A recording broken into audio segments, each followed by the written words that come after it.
Nous allons poursuivre l'examen du projet de loi instituant un système universel de retraite.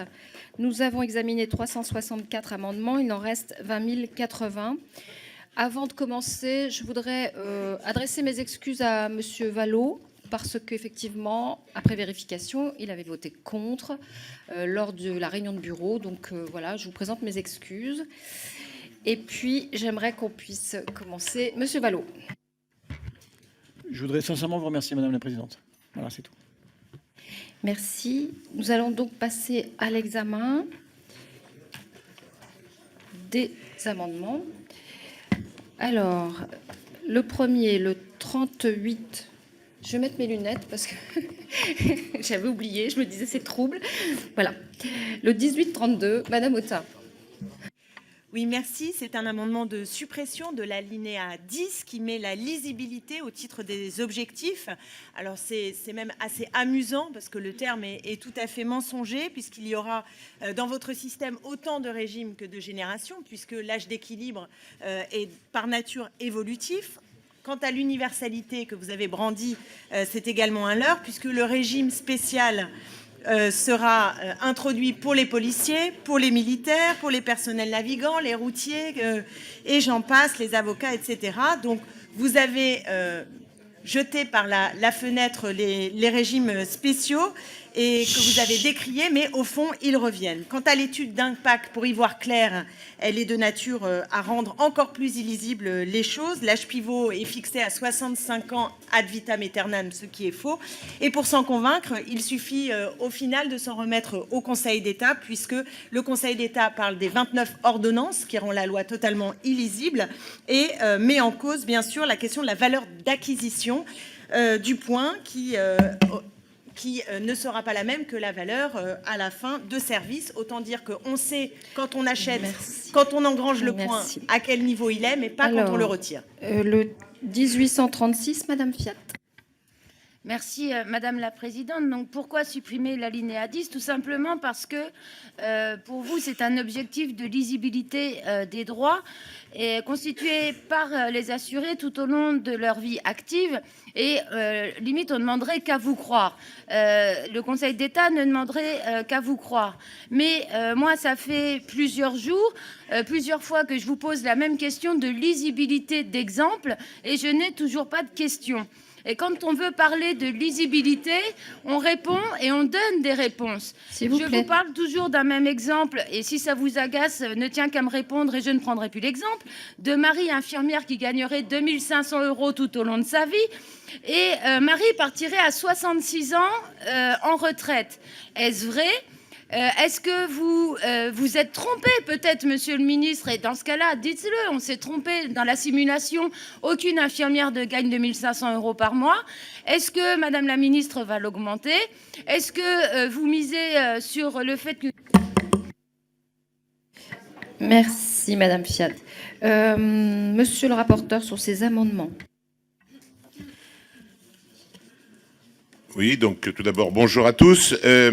Ensuite, concernant la définition des objectifs, mais je pense que se fixer des objectifs, et notamment l'objectif de lisibilité, fait partie des ambitions qu'on a. Elles ne seront peut-être pas à la hauteur de ce que certains espèrent, et ça permettra à d'autres par la suite d'essayer d'améliorer le système. Mais il nous semble, alors, pour reprendre l'allégorie de l'infirmière, qu'il faut faire un certain nombre de piqûres de rappel, mais actuellement, dans le public, on calcule les trimestres, on calcule le salaire de référence sur 25 ans. Dans le privé, c'est sur 6 mois. Les majorations de durée d'activité sont de 8 trimestres.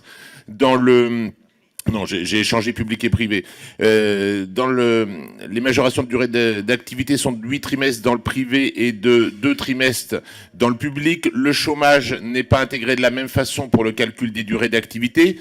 Tout ça, pour des experts, peut être déjà difficilement interprétable, et pour l'essentiel de nos concitoyens, c'est complètement opaque. Ils n'y comprennent rien et parfois ils font des choix sous-optimaux au moment de la prise de leur retraite, croyant avoir leur trimestre et qui n'ont pas, croyant avoir un salaire de référence qui n'est pas le bon, et donc tout ça contribue à une méconnaissance profonde de nos concitoyens, une incompréhension profonde. Donc nous voulons, par ce système de points, qui accorde des droits les plus similaires possibles, je ne dirais pas universels, les plus similaires possibles aux uns et aux autres, dans le mode d'attribution, dans le mode de liquidation, gagner en lisibilité.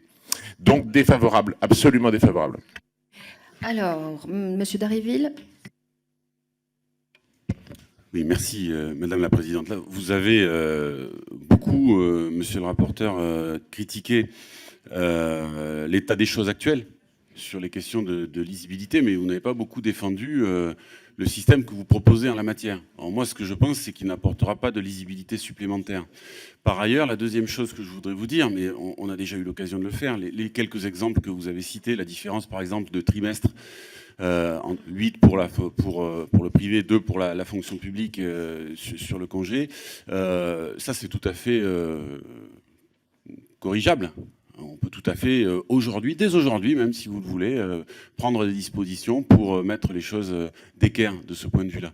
Donc je pense que voilà, il faudrait qu'on arrive à avoir un débat où on sait de quoi on parle au bout du compte. Et là, les éléments que vous apportez, eh bien, n'ont pas trait finalement à la modification fondamentale du système que vous proposez, Merci, mais plutôt Monsieur des éléments de correction. Monsieur Bazin. Oui, merci Madame la Présidente. Monsieur le rapporteur, moi je suis un peu gêné dans votre réponse par rapport à ce cas très particulier des infirmières, des infirmiers.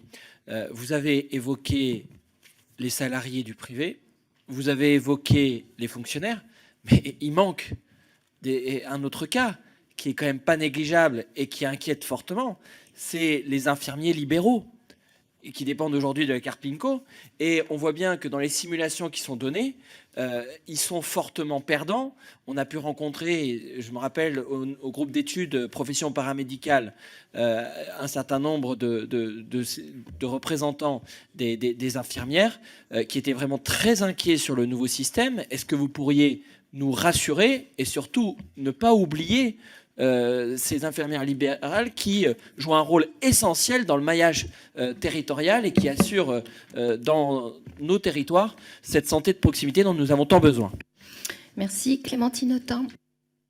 Oui, j'insiste sur l'illisibilité pour une raison simple, c'est qu'au moment où vous engrangez des points, vous ne savez pas quelle valeur aura le point au moment où vous serez à la retraite. C'est impossible de le savoir puisque l'âge d'équilibre va être régulièrement modifié et donc la valeur du point, même les surcotes et les décotes, ne peuvent pas être anticipées par les salariés. C'est impossible. Donc, on n'accroît pas la lisibilité, on rend la confusion beaucoup plus grande puisque la valeur d'acquisition du point est lisible au moment où on l'a, mais ensuite, il y a une valeur de service quand vous passez à la retraite et vous avez votre pension, et que ça, par définition, c'est illisible. Autre point dont nous n'avons pas parlé, où nous en avons parlé évidemment hier et à d'autres moments, mais pas ce matin, c'est la question de la transition. C'est-à-dire que comme vous avez tronçonné les générations, avant 75, après 75, c'est pas la même chose, mais on ne sait toujours pas exactement à quelle sauce vont être mangés les uns et les autres. Totalement illisible, sans compter ces 29 ordonnances sur des éléments structurants de la réforme. Merci Madame Autain. Monsieur Mattei. Oui, moi je suis un peu étonné que l'on veuille supprimer cet alinéa 10, parce que je pense que c'est une des mesures les plus intéressantes, qui va donner effectivement une visibilité pour chaque retraité, pour savoir, futurs retraités, pour savoir où ils en sont. Je vous rappelle qu'on a beaucoup critiqué le PASS, et ça marche bien le PASS. On a une bonne visibilité sur ce qu'on va avoir comme prélèvement avec un taux. Donc là, on a une mesure de bon sens qui va permettre d'avoir une bonne visibilité de ce qu'on aura. Voilà. Donc je pense que c'est un très très bon alinéa et qu'il faut absolument maintenir. Boris Vallaud. Oui, d'abord rappeler que le Conseil d'État lui-même, dans son avis, a quand même considéré que votre futur système, il l'a dit tel quel, était moins lisible que le système actuel. Libre à vous de considérer l'inverse.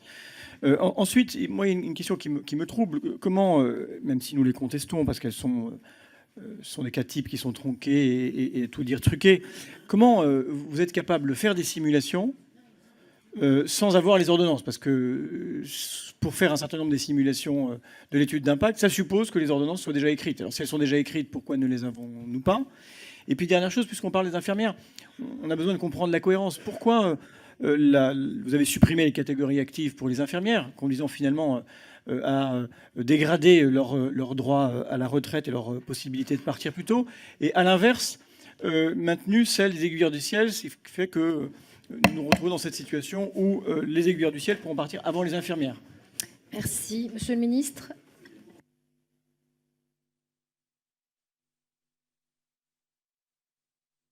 Oui, merci Madame la Présidente. Quelques éléments peut-être pour la représentation nationale réunie en commission spéciale ce matin. Peut-être une question qui était posée par monsieur le député Bazin sur les infirmières libérales.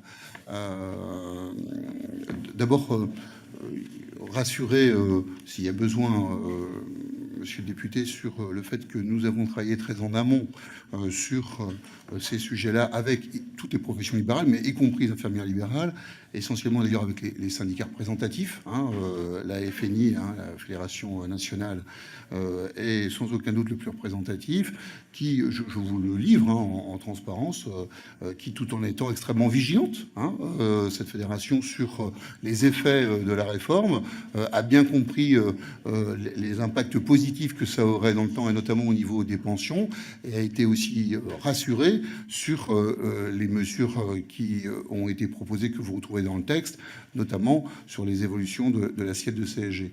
Donc voilà, je pense qu'il faut être clair à chaque fois qu'on s'exprimera, mais vous avez raison de pointer qu'il y a des différences. Et d'ailleurs, sur le fond, en vous écoutant, monsieur le député, je me disais l'utilité de cette réforme, parce que c'est bien parce qu'il y a des temps de vie différents lorsqu'on est infirmier ou infirmière, qu'on peut être à un moment donné infirmier ou infirmière dans un secteur privé, dans le secteur public, puis libéral, ou peu importe l'ordre, il n'y en a pas dans ce que je dis ici. C'est bien pour cela que le système de retraite universel est intéressant, parce que la réalité, c'est que ce parcours professionnel des infirmiers et des infirmières, il est absolument rythmé par des temps qui peuvent être différents, et donc du coup, des cotisations qui se font auprès de caisses différentes, de règles de liquidation qui sont différentes, et de difficultés qu'on ne retrouvera plus. On aura une vraie simplification, une vraie lecture de la carrière, et une vraie lecture de la pension prévue lorsque nous serons dans notre système de retraite universel. On ait un parcours libéral dans le privé ou dans le public, ou une alternance. Une question qui est récurrente, qui est venue ce matin, Madame la Présidente, sur le fond, les infirmiers ou les infirmières.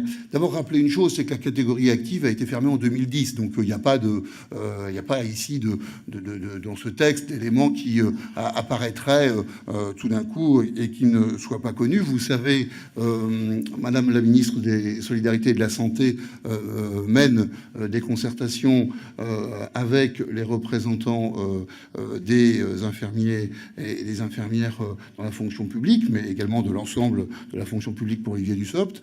Et la question que nous évoquions hier de l'universalité de la pénibilité, la façon dont nous allons pouvoir maintenant prendre en compte la pénibilité, aussi bien dans le secteur privé que dans le secteur public, est un élément de réponse, notamment aussi dans ce projet de loi. Vous le savez, le gouvernement a été attentif à proposer une baisse du seuil des critères de pénibilité aujourd'hui, notamment ceux qui concernent les rythmes de travail, pour lesquels les infirmières et les aides-soignants sont concernés, donc de manière à intégrer aussi dans la personnalisation de l'âge d'équilibre pour ces activités-là, pour ces fonctions-là, la réalité de leur métier. Voilà ce que je voulais dire pour démarrer ce matin, Madame la Présidente. Merci. Je mets donc aux voix ces amendements identiques qui ont reçu un avis défavorable. Qui est pour? Qui est contre? Ils sont rejetés. L'amendement 22 454, Monsieur Dharréville. Oui, bien, c'est le premier, Madame la Présidente, d'une série d'amendements. Celui-ci est un peu caustique. Il est dans l'esprit de vous aider toujours à préciser un peu mieux vos intentions, et donc d'inscrire dans le texte cet objectif d'individualisation des droits aux dépens des mécanismes de solidarité qui gouverneront désormais, si ce texte devait être adopté, notre système de retraite. Nous avons par la suite un certain nombre de propositions qui nous conviennent mieux à nous comme objectif que celui-ci, que naturellement, vous le savez, nous ne partageons pas. Et je dois dire que sur la question de lisibilité qui est au cœur de cet alinéa, vous ne faites pas la démonstration que c'est plus lisible, puisque vous vous trouvez dans l'incapacité de répondre à l'ensemble des cas concrets, précis, qui vous ont été posés depuis le début de ces discussions. Donc tout ça est quand même assez troublant et je pense va effectivement nourrir les questionnements qui sont déjà sans doute ceux du Conseil constitutionnel. Merci, monsieur le rapporteur, sur cet amendement. Oui, ben je vais rester fidèle à mes argumentaires sur ce genre d'alinéa. On se donne des objectifs. Nous, on aimerait partager avec vous les outils qu'on a retenus, en discuter, parce que ça serait une vraie réponse. Peut-être qu'il faudrait améliorer les outils qu'on propose plus loin dans le texte, mais pour l'instant, il me semble que sur l'objectif qu'on renvoie, eh bien, je pense que vous pouvez nous être gré de mettre un objectif qu'on devrait à peu près tous partager. Donc évidemment, nous sommes, je dirais, vous parlez d'individualisation des droits. En quoi on parle d'individualisation des droits? Quand on mutualise l'ensemble de nos concitoyens. Il me semble que pour un parti de gauche auquel vous appartenez, qui a une longue tradition de lutte sociale pour plus d'égalité, de proposer qu'on se base sur... qu'on mutualise les uns et les autres, qu'on donne des règles les plus communes possibles, et en tous les cas beaucoup plus communes qu'elles ne le sont aujourd'hui, quand on propose que l'architecture de l'ensemble du réseau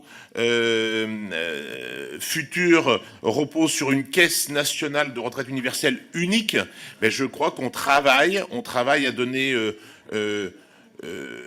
à mutualiser, donc comme je l'ai dit, l'ensemble des ressources, mais aussi à homogénéiser les droits auxquels auront droit, c'est le cas de le dire, nos concitoyens demain. Donc je crois que nous progressons sur ce chemin-là et qu'il est dommage de proposer un tel amendement, donc défavorable. Merci, monsieur Jumel. En fait, cette question de la lisibilité, elle est vraiment... centrale, et je veux insister sur le fait que il n'y a pas que l'opposition qui dit ça. Enfin, moi, j'ai relu à l'instant l'avis du Conseil d'État qui dit, en gros, 5 régimes différents abrités, des régimes de retraite qui sont différenciés entre poste et près 75, des mécanismes de transition qui sont peu... perceptible, et le Conseil d'État est encore plus sévère que nous. Il dit pas que c'est illisible, il dit que c'est inintelligible. C'est encore plus sévère. Et c'est un problème pour vous. Et ça va même être un problème lié à la constitutionnalité du texte que vous proposez, puisque il est impératif que le Parlement, lorsqu'il va acter ce projet, ait une lisibilité sur les conséquences financières, sur les conséquences normatives du projet de loi, et la haute juridiction, donc pas les cocos, pas le PS, Merci. pas les insoumis, dit c'est inintelligible. Madame Autain. Oui, monsieur Turquois, votre remarque est un peu perverse, pardonnez-moi, mais nous reprocher de ne pas adopter des objectifs, et c'est pas le premier. Vous dites ce projet de loi doit se fixer comme objectif d'être lisible, d'être solidaire, de garantir un niveau de vie satisfaisant pour les retraités. Mais sauf qu'on ne peut pas adopter des objectifs qui ne correspondent pas à la réalité de votre texte.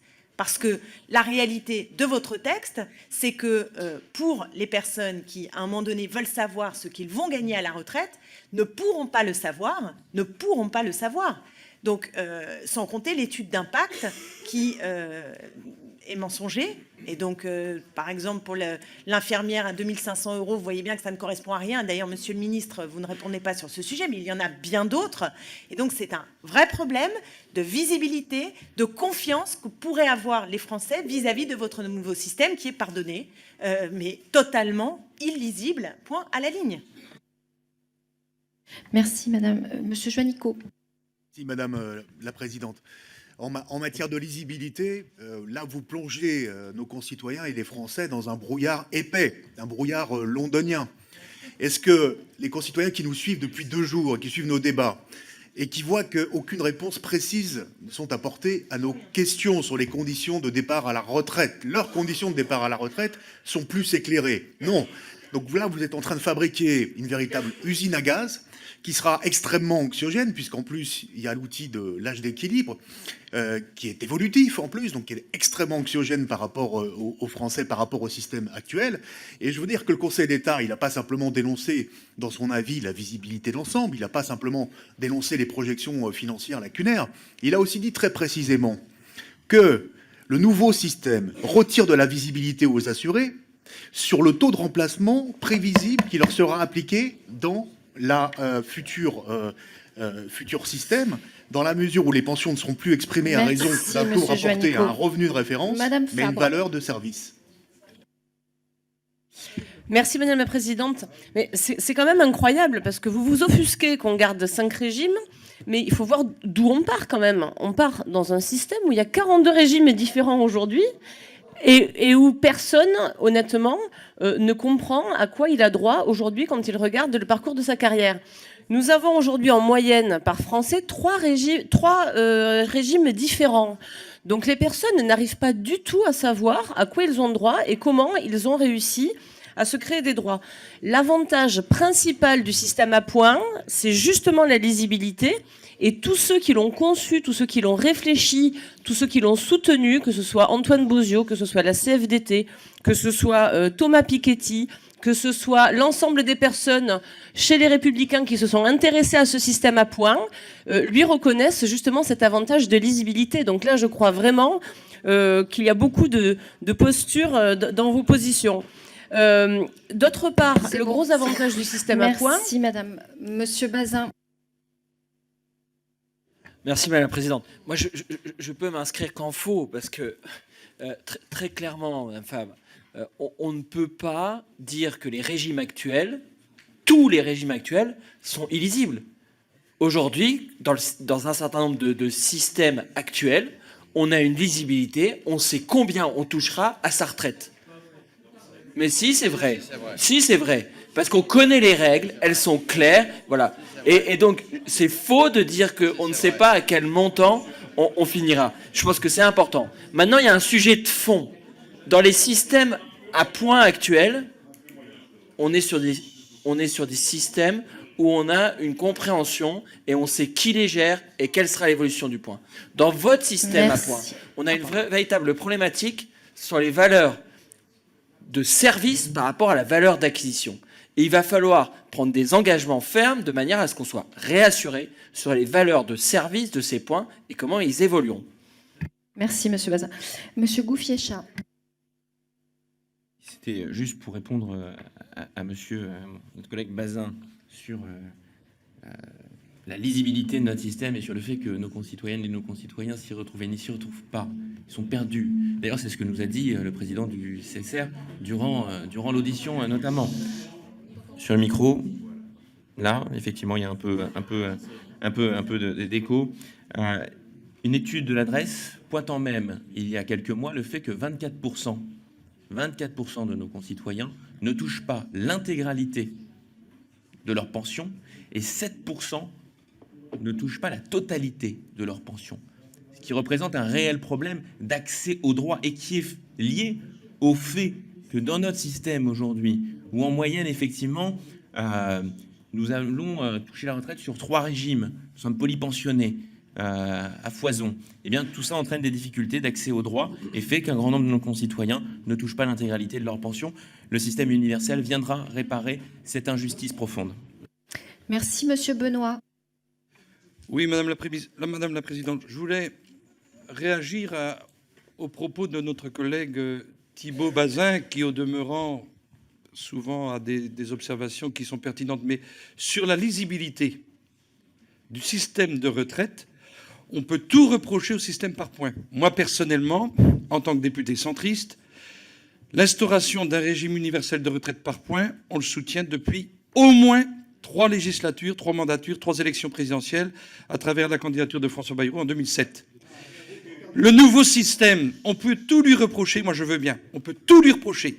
Mais s'il y a une chose dont on est certaine, c'est que rien ne peut être pire en termes de lisibilité que le système de retraite actuel. Actuellement, je regarde Thibault, que j'apprécie, mais les gens qui peuvent faire ouvrir leurs droits à la retraite à 2 ou 3 ans de la retraite se profilent la perspective du montant de pension de retraite que l'on aura. Mais en termes de lisibilité, il ne faut pas nous expliquer qu'aujourd'hui la situation soit claire, parce que ça n'est pas vrai. Selon que vous êtes un indépendant, un commerçant, un ouvrier, un salarié de la fonction publique, c'est totalement différent et il n'y a pas de lisibilité. Rien ne sera pire que la situation d'aujourd'hui. Merci, Monsieur Benoît. Non, c'est une intervention par groupe. Monsieur le ministre. Oui, je voudrais répondre au député Bazin sur ce sujet et peut-être m'appuyer sur ce qui vient d'être dit par le député Benoît. Si on prend, monsieur le député, honnêtement, on va regarder, je crois que le sujet des infirmières semble intéresser beaucoup. Et il m'intéresse également fortement. Si on prend un exemple, celui que, sur le fond, vous évoquiez tout à l'heure, une infirmière qui part aujourd'hui après 42 ans de carrière. Elle a fait 15 ans à l'hôpital, 15 ans dans une clinique privée et 12 ans éventuellement dans une entreprise, dans un service de santé. Combien va-t-elle toucher dans les 4 régimes qui sont les siens, monsieur le député? Franchement, et il n'y a pas de taquinerie, parce que je ne veux pas vous renvoyer une question, mais très franchement, c'est exactement ce que vient de décrire votre collègue juste avant, c'est-à-dire que c'est illisible. Et c'est bien parce que les parcours professionnels correspondent plutôt à ce qu'on vient de décrire ensemble qu'on n'a pas la réponse. Bien sûr, et d'ailleurs je le dis souvent, si ce sont des parcours professionnels qui ressemblent peut-être à celui que j'ai eu la chance d'avoir, de rentrer dans une entreprise à 22 ans et d'en sortir à 62 ou à 63 parce qu'on y a fait toute sa carrière.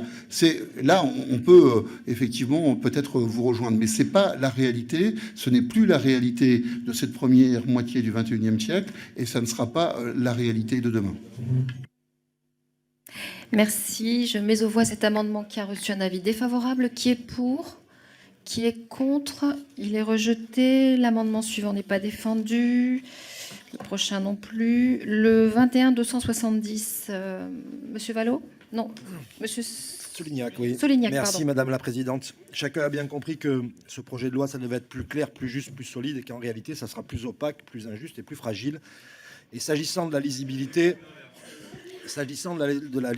je pense notamment aux générations nées entre 1975 et 2003, puisque les assurés relèveront de plusieurs systèmes, voire même de plusieurs régimes, et que si en plus ces assurés relèvent de régimes qui feront l'objet de dispositifs transitoires de convergence, alors là, la reconstitution des droits, ça sera rock'n'roll, c'est le moins que l'on puisse dire, et leur capacité à vérifier leurs droits sera tout bonnement impossible. Donc nous pensons que la lisibilité que vous affichez dans vos discours et dans votre communication, elle est tout à fait fallacieuse. Et l'objet de cet amendement, précisément, c'est de dire que nous souhaitons préciser que cette lisibilité des droits s'applique aux assurés nés à compter de 2004. Merci, monsieur le rapporteur. Bon, je pense d'abord qu'on gagnera en lisibilité quand on travaillera sur les outils plutôt que être sur les principes. Et puis là, donc, vous nous proposez que la réforme qu'on applique à partir des personnes de 1975, ceux qui seraient, je vous lis, hein, votre amendement, ce serait l'objectif de lisibilité pour ceux nés à partir de 2004. Alors ceux entre 75 et 2004, eux, ils seraient dans la réforme, mais ils n'auraient pas l'objectif de lisibilité. Je pense que, en termes juste de cohérence, ça n'a pas beaucoup de sens et en tous les cas, ça contribue au flou que vous voulez entretenir. Au lieu qu'on travaille sur les outils, qu'on les décline dans les articles suivants, on en reste dans les principes généraux. Donc, défavorable. Merci. Alors, monsieur Vallot.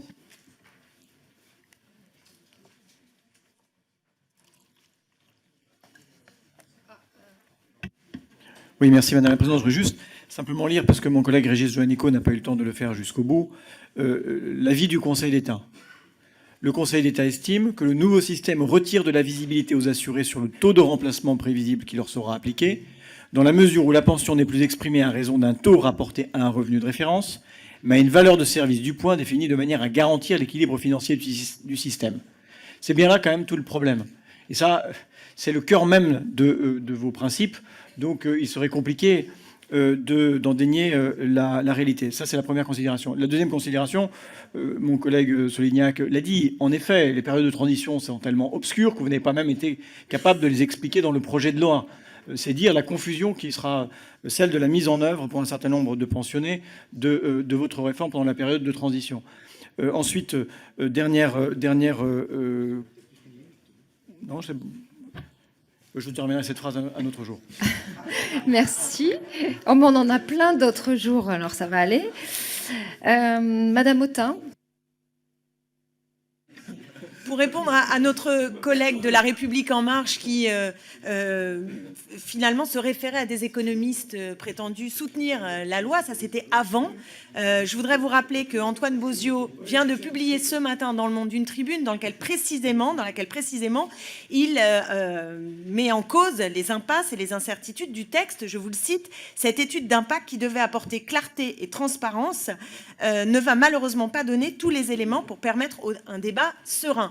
Quant à Thomas Piketty, qui a également été cité, je le lis, l'absence d'une analyse détaillée des effets redistributifs interroge et alimente le soupçon de dissimulation des effets réels de la réforme proposée. Donc non seulement, je veux dire, il y a une forme de manipulation et de mensonge récurrent, mais même dans cette commission, avec les questions que vous nous posez, que nous vous posons, avec les éléments du Conseil d'État, nous n'obtenons aucune réponse. Aucune réponse. Est-il possible d'avoir des éléments de réponse sur les points que nous soulevons? Merci, Madame Autain. Monsieur Viry. Merci, Madame la Présidente. Je crois que la question de la lisibilité, elle est effectivement centrale, elle est essentielle. C'était, me semble-t-il, le mot-clé, peut-être élargi, peut-être, hélas, désormais galvaudé par la majorité pour vendre ce projet de réforme, cette version de réforme. Moi, je crois que, notamment par rapport aux observations de mon collègue Thibault Bazin, ça ne méritait pas l'opprobre qu'il a pu recevoir. Le système antérieur, il n'était peut-être pas parfait, mais toutes les caisses avaient mis en place des outils permettant de donner l'information aux ayants droit qui souhaitaient aller la chercher. Toutes. Que les Français soient inquiets, qu'ils aient un sentiment d'opacité, ok, mais réellement faire reposer l'essence même de la réforme par l'idée qu'avant c'était illisible, c'est totalement excessif et je m'inscris en faux contre cette version un peu trop facile. Merci. Je mets aux voix cet amendement qui a un avis défavorable. Qui est pour? Qui est contre? Il est rejeté. Le 21 917, Monsieur Maquet. Oui, merci Madame la Présidente.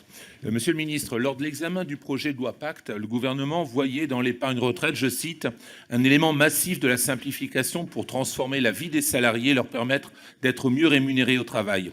Ceux qui partagent ce constat ne pourront qu'être déçus de voir le sujet absent du projet de loi. Au vu de l'importance de l'épargne retraite pour la modernisation de notre économie et le complément de pouvoir d'achat pour nos concitoyens, je propose maintenant de l'inscrire en tant qu'objectif à part entière de la réforme. Monsieur le rapporteur.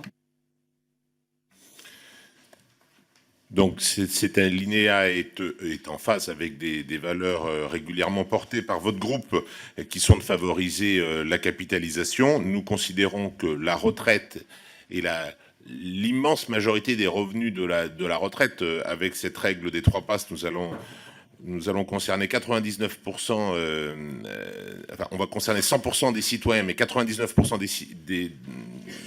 des actifs sont en dessous de 3 passes et ça va concerner 96% des revenus.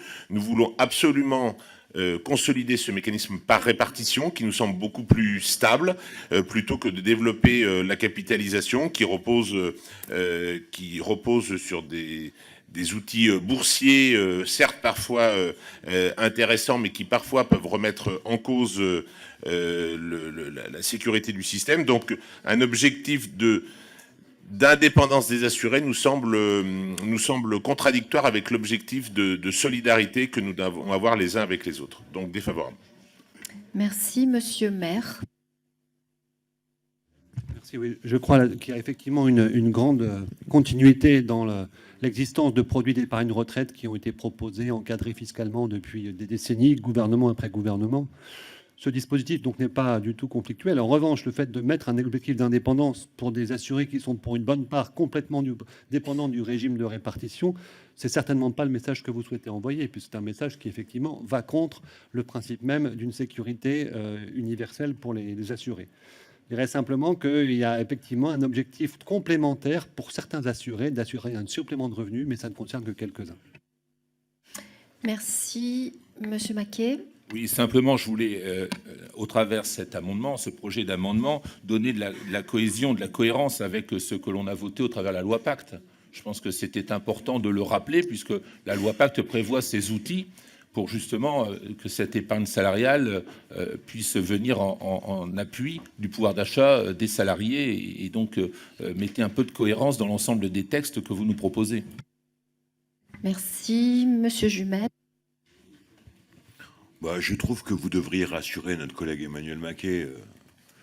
Il a raison, et votre projet est cohérent. C'est-à-dire que la loi Pacte prépare l'amorce du début de la capitalisation. La baisse du livret A, d'ailleurs, donne aussi le signe aux Français de se porter vers la capitalisation et l'individualisation de sa propre retraite. Et donc, ce qui est bien avec la droite, c'est qu'elle décrypte, je veux dire, l'idéologie du projet. Et elle vous propose d'aller jusqu'au bout de cet objectif libéral. Et donc, rassurer notre collègue Maquet, et puis nous allons nous opposer évidemment à l'amendement qu'il dépose.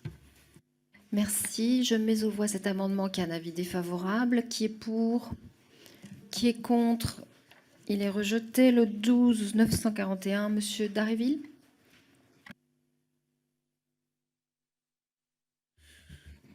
Merci, Madame la Présidente. Bien, cet amendement vise effectivement à vous permettre de mettre dans ce projet une vraie lisibilité, tout simplement.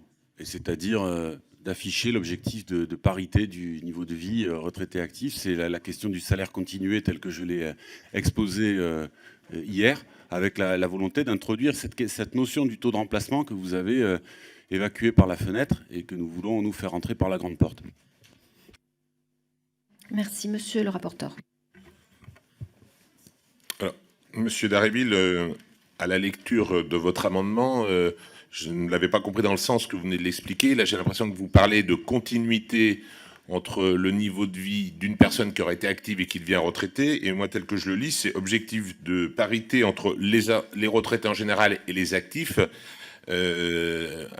Quand on compare ensemble de retraités par rapport aux actifs. Actuellement, aujourd'hui, les retraités ont un revenu en moyenne de 106% de la moyenne des revenus. Donc ça veut dire que si c'est un objectif de parité, ça veut dire baisser le niveau moyen des retraités pour pouvoir réaugmenter celui des actifs. Donc je peux pas le dire comme ça. Je pense, mais votre intention, je pense que c'était pas exactement celle-là derrière.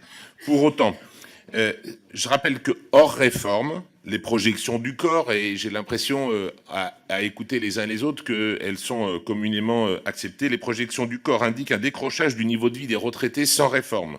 Donc nous souhaitons précisément y remédier. Donc Merci. défavorable. Merci, Madame Autain.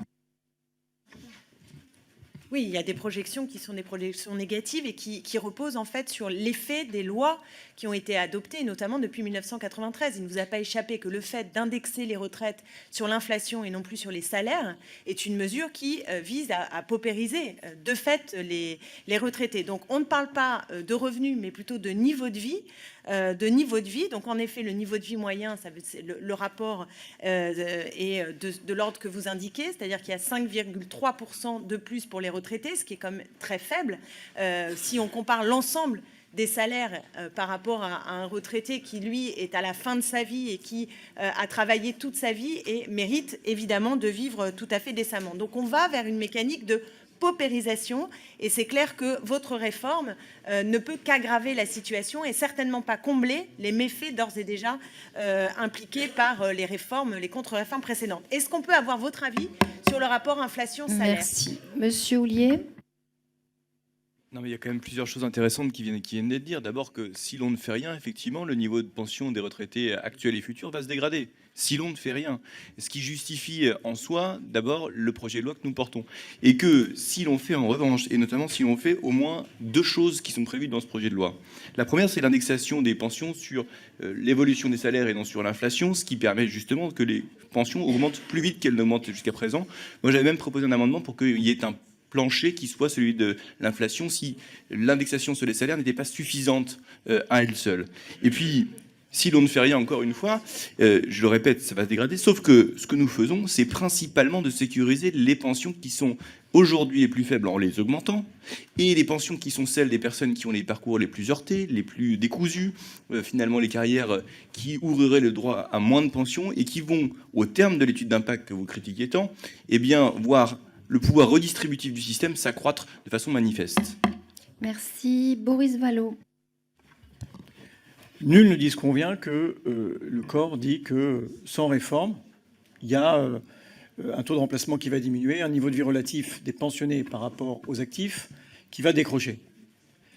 Et d'ailleurs, ça se mesure de façon très simple, c'est le rapport entre la part de PIB consacrée aux retraites et le nombre de retraités. Mais votre réforme, elle ne change absolument rien à cet équilibre. Donc la réalité, c'est que on devrait tous s'inquiéter de ce décrochage du niveau de vie qui va retrouver l'écart des années 80, c'est-à-dire gommer 40 ans d'alignement du niveau de vie entre les actifs et les pensionnés. Mais la réforme, en rien ne change cela. En rien.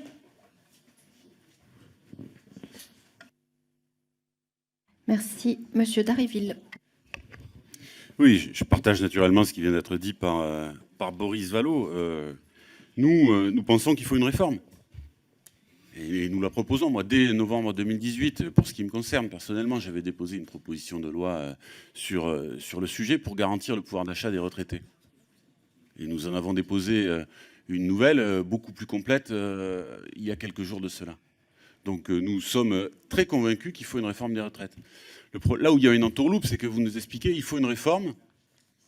Et donc, la nôtre permet de régler les problèmes. Et c'est là où il y a un différent. C'est que nous croyons que votre réforme ne va pas permettre cela. Au contraire, elle va aggraver la situation.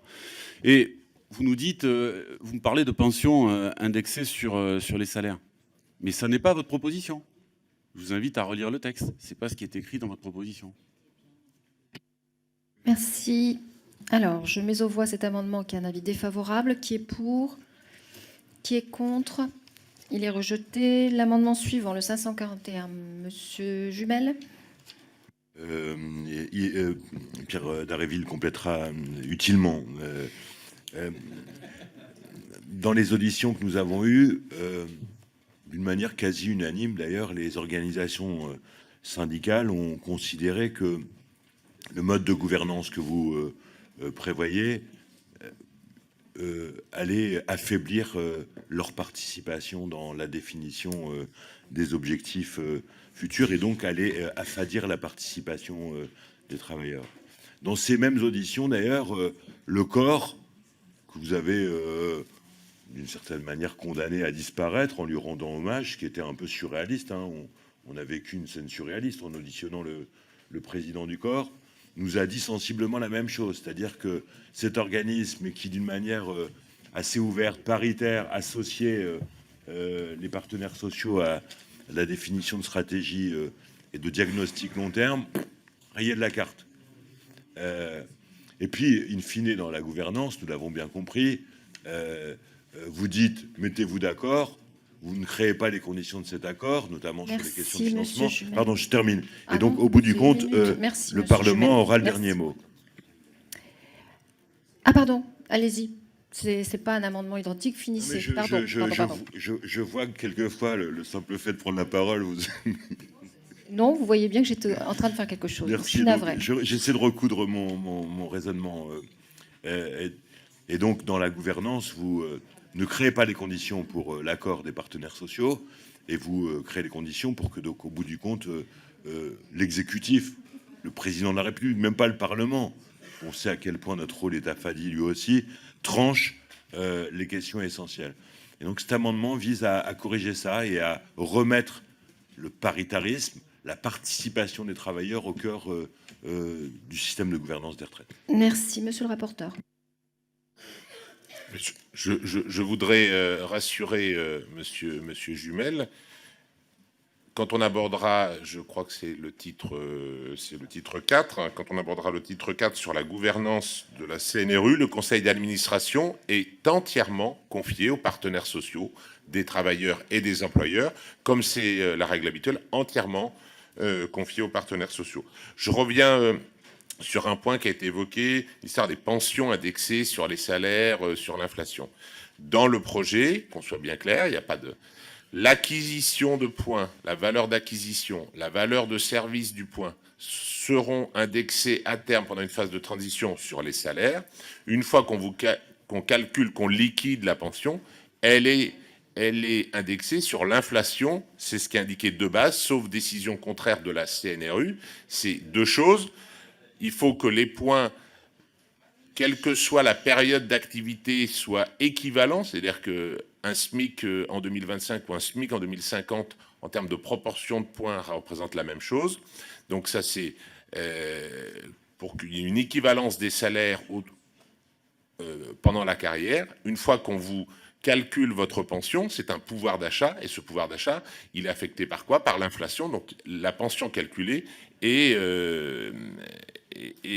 réévaluée chaque année suivant l'inflation. Donc qu'on soit bien clair sur la définition des paramètres évoqués dans le texte. Merci. Alors, Madame Autain. Je voudrais rafraîchir la mémoire de nos collègues, justement, sur toutes ces lois qui ont rendu plus difficile la situation des retraités. On démarre en 93 et précisément, c'est le moment où est décidé qu'on va calculer sur l'inflation et non plus sur les salaires, ce qui va créer une diminution. Et c'est le moment où Édouard Balladur nous dit c'est 160 trimestres et non plus 150 pour une carrière complète et les 25 meilleures années au lieu des 10 meilleures années. Ensuite, en 1996, on s'en souvient, la loi Juppé avec la fin de la démocratie sociale. En 2003, la réforme Fillon. On allonge la durée de cotisation, on passe à 164 trimestres. En 2008, on nivelle par le bas avec Xavier Bertrand un alignement des régimes spéciaux sur le privé. En 2010, allongement de la durée et recul de l'âge légal avec M. Wörth, 166 trimestres de cotisation avec un âge minimum à 62 ans et un âge légal fixé à 67 ans. En 2014, on continue, encore un allongement de la durée de cotisation et nous voilà en 2019 avec la situation que l'on connaît avec votre régime à point qui va détériorer la situation. Monsieur Vallaud. Oui, je crois qu'il faut être précis, monsieur le rapporteur, quand vous parlez des modalités d'indexation. Aucune règle d'or ne vient garantir l'indexation telle que vous la décrivez, puisque jusqu'en 2045, l'indexation du point se fait entre l'inflation et l'augmentation des salaires. Ça veut dire que le 0,55 peut s'éroder s'il n'est pas indexé au maximum. Ça, c'est la première chose. Ensuite, après 2045, le conseil d'administration je ne sais plus comment ça s'appelle, qui gérera le nouveau système, pardon, lui aussi pourra déroger pour respecter l'équilibre financier du système. Donc la réalité, c'est que ça n'est pas une règle d'or et que nous ne pouvons pas prendre le pari et l'engagement devant les Françaises et les Français que ce sera ad vitam aeternam garanti. Et puis nous savons que ça peut être inscrit, l'indexation sur l'inflation peut être inscrit, comme c'est le cas aujourd'hui dans le Code de la sécurité sociale sur l'inflation, et y déroger. C'est ce que vous avez fait depuis 2 ans et demi. Merci, Monsieur Jumel. Écoutez, sur la gouvernance, l'article 56 vient réduire les pouvoirs du conseil d'administration de la CNRU parce que le comité d'experts non paritaire pilote le système et le rôle du CA se limite à une proposition dans le choix des paramètres. Et in fine, c'est le gouvernement qui prend la décision sur avis des experts.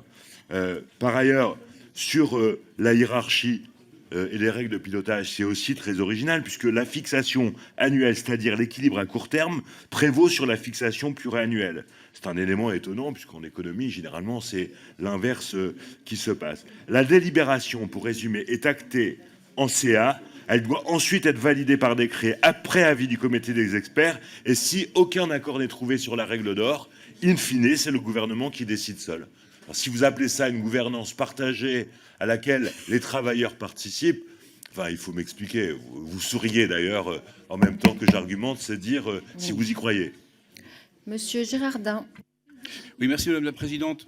Juste pour revenir sur ce qui a été énoncé par Madame Autain, et notamment les successions de réformes qui ont pu avoir lieu depuis maintenant une vingtaine d'années, ils sont liés tout simplement aux problématiques que conforte le système actuel de retraite que l'on a, qui est lié, qui repose sur 2 conditions majeures. Un bilan actif retraité très favorable au nombre d'actifs, et deux, une performance économique régulière. À partir du moment où, effectivement, on n'atteint pas ces deux conditions, on est obligé de mettre en place des réformes, surtout que ces réformes sont intervenues après la mise en place, notamment, de la retraite à 60 ans en 1980, qui a nécessairement, à un moment donné, impacté l'équilibre actif-retraité et qui a donc conditionné la mise en œuvre de systèmes de réformes qui avaient vocation, tout simplement, à rééquilibrer le système financier des retraites.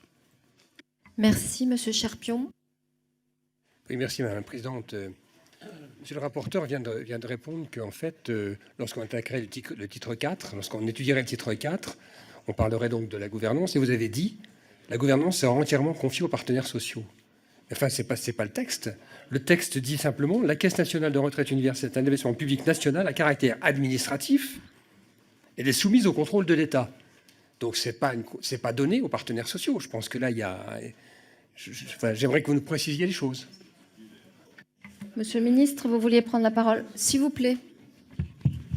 Oui, de façon relativement courte, Madame la Présidente, mais j'écoutais Monsieur le député Boris Vallaud et qui nous parlait effectivement des politiques politiques publiques qui peuvent parfois être amenées à minorer la pension de nos aînés. Alors du coup, par curiosité, parce que vous connaissez ma curiosité, je suis allé voir du coup ce qui avait été fait en 2013, en 2014, en 2015 et en 2016. Voilà, où je n'ai pas le sentiment que monsieur le député Boris Vallaud était éloigné de la majorité en place. Alors, en 2013, l'évaluation avait été faite au 1er avril à l'époque, en 2013, de 1,3%. Pardon, excusez-moi, mais tout le monde s'écoute dans cette commission. Merci. Alors, en 2014, le gouvernement avait décidé de passer l'évaluation des pensions de avril à octobre, glissant de 6 mois. C'est objectif, hein, c'est incontestable, tout le monde peut le vérifier. Hein. Glissant d'avril à 6 mois à la réévaluation des pensions et le faisant de façon forfaitaire à 40 €. Voilà. Et puis en 2015, c'était au 1er octobre 0,1%. Et en 2016, c'était 0%. Je vous rends, pour des raisons d'objectivité, que l'inflation a été quasi nulle en 2016, mais vous auriez peut-être pu faire un geste, si j'en crois, votre volonté dynamique aujourd'hui qui ne devait pas se traduire dans les faits en 2016. Merci. Il a déjà parlé. Ah oui, Monsieur Cherpion, je vous avais donné la parole. Oui, d'accord. Alors, je mets aux voix cet amendement qui a reçu un avis défavorable. Qui est pour ? Qui est contre ? Il est rejeté. L'amendement suivant, le 539. Monsieur Daréville ? Oui, merci.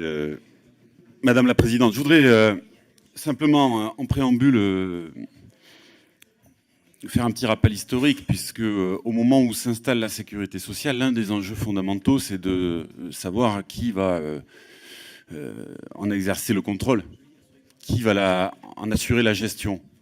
Et l'une des batailles menées à l'époque par Ambroise Croizat et quelques autres, c'est de faire en sorte que ce soit les travailleurs eux-mêmes qui en soient les gestionnaires.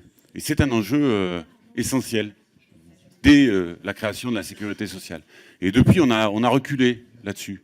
Hein, la part des organisations syndicales et des représentants des salariés dans la gestion a nettement reculé. Et là, on est en train de franchir une nouvelle étape. C'était le sens de l'amendement précédent. Ici, il s'agit d'afficher un objectif de réduction du travail prescrit dans l'existence. Je pense que le moment de la retraite, c'est effectivement le moment où on est libéré de ce travail prescrit et où le travail ne s'arrête pas pour autant. Parce qu'il existe beaucoup de formes de travail dans la société, toutes ne sont pas reconnues, toutes ne sont pas sanctionnées par un contrat de travail. Moi, je considère que le contrat de travail a plutôt été un progrès sur le travail journalier, ça a plutôt été un progrès sur Uber, par exemple.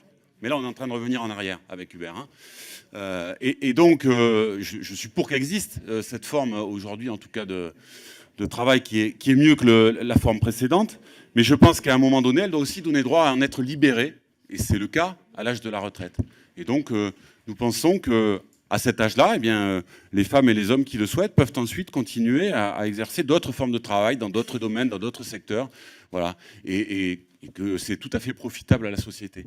Et donc, c'est pour cela aussi que nous proposons d'en rester à une forme de salaire continué comme conception de la retraite. Monsieur le rapporteur. Alors, quelques compléments. D'abord, moi,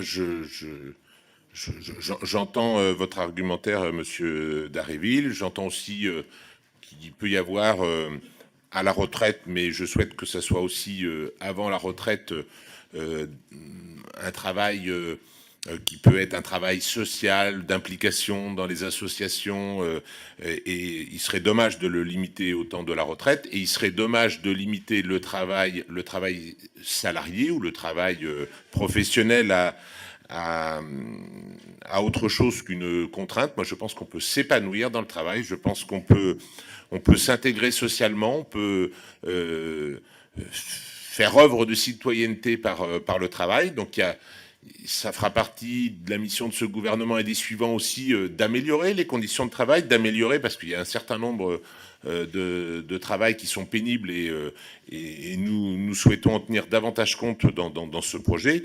Mais je me refuse à l'idée que le travail ne serait qu'une sorte de sanction. C'est ce que j'entends moi dans vos propos.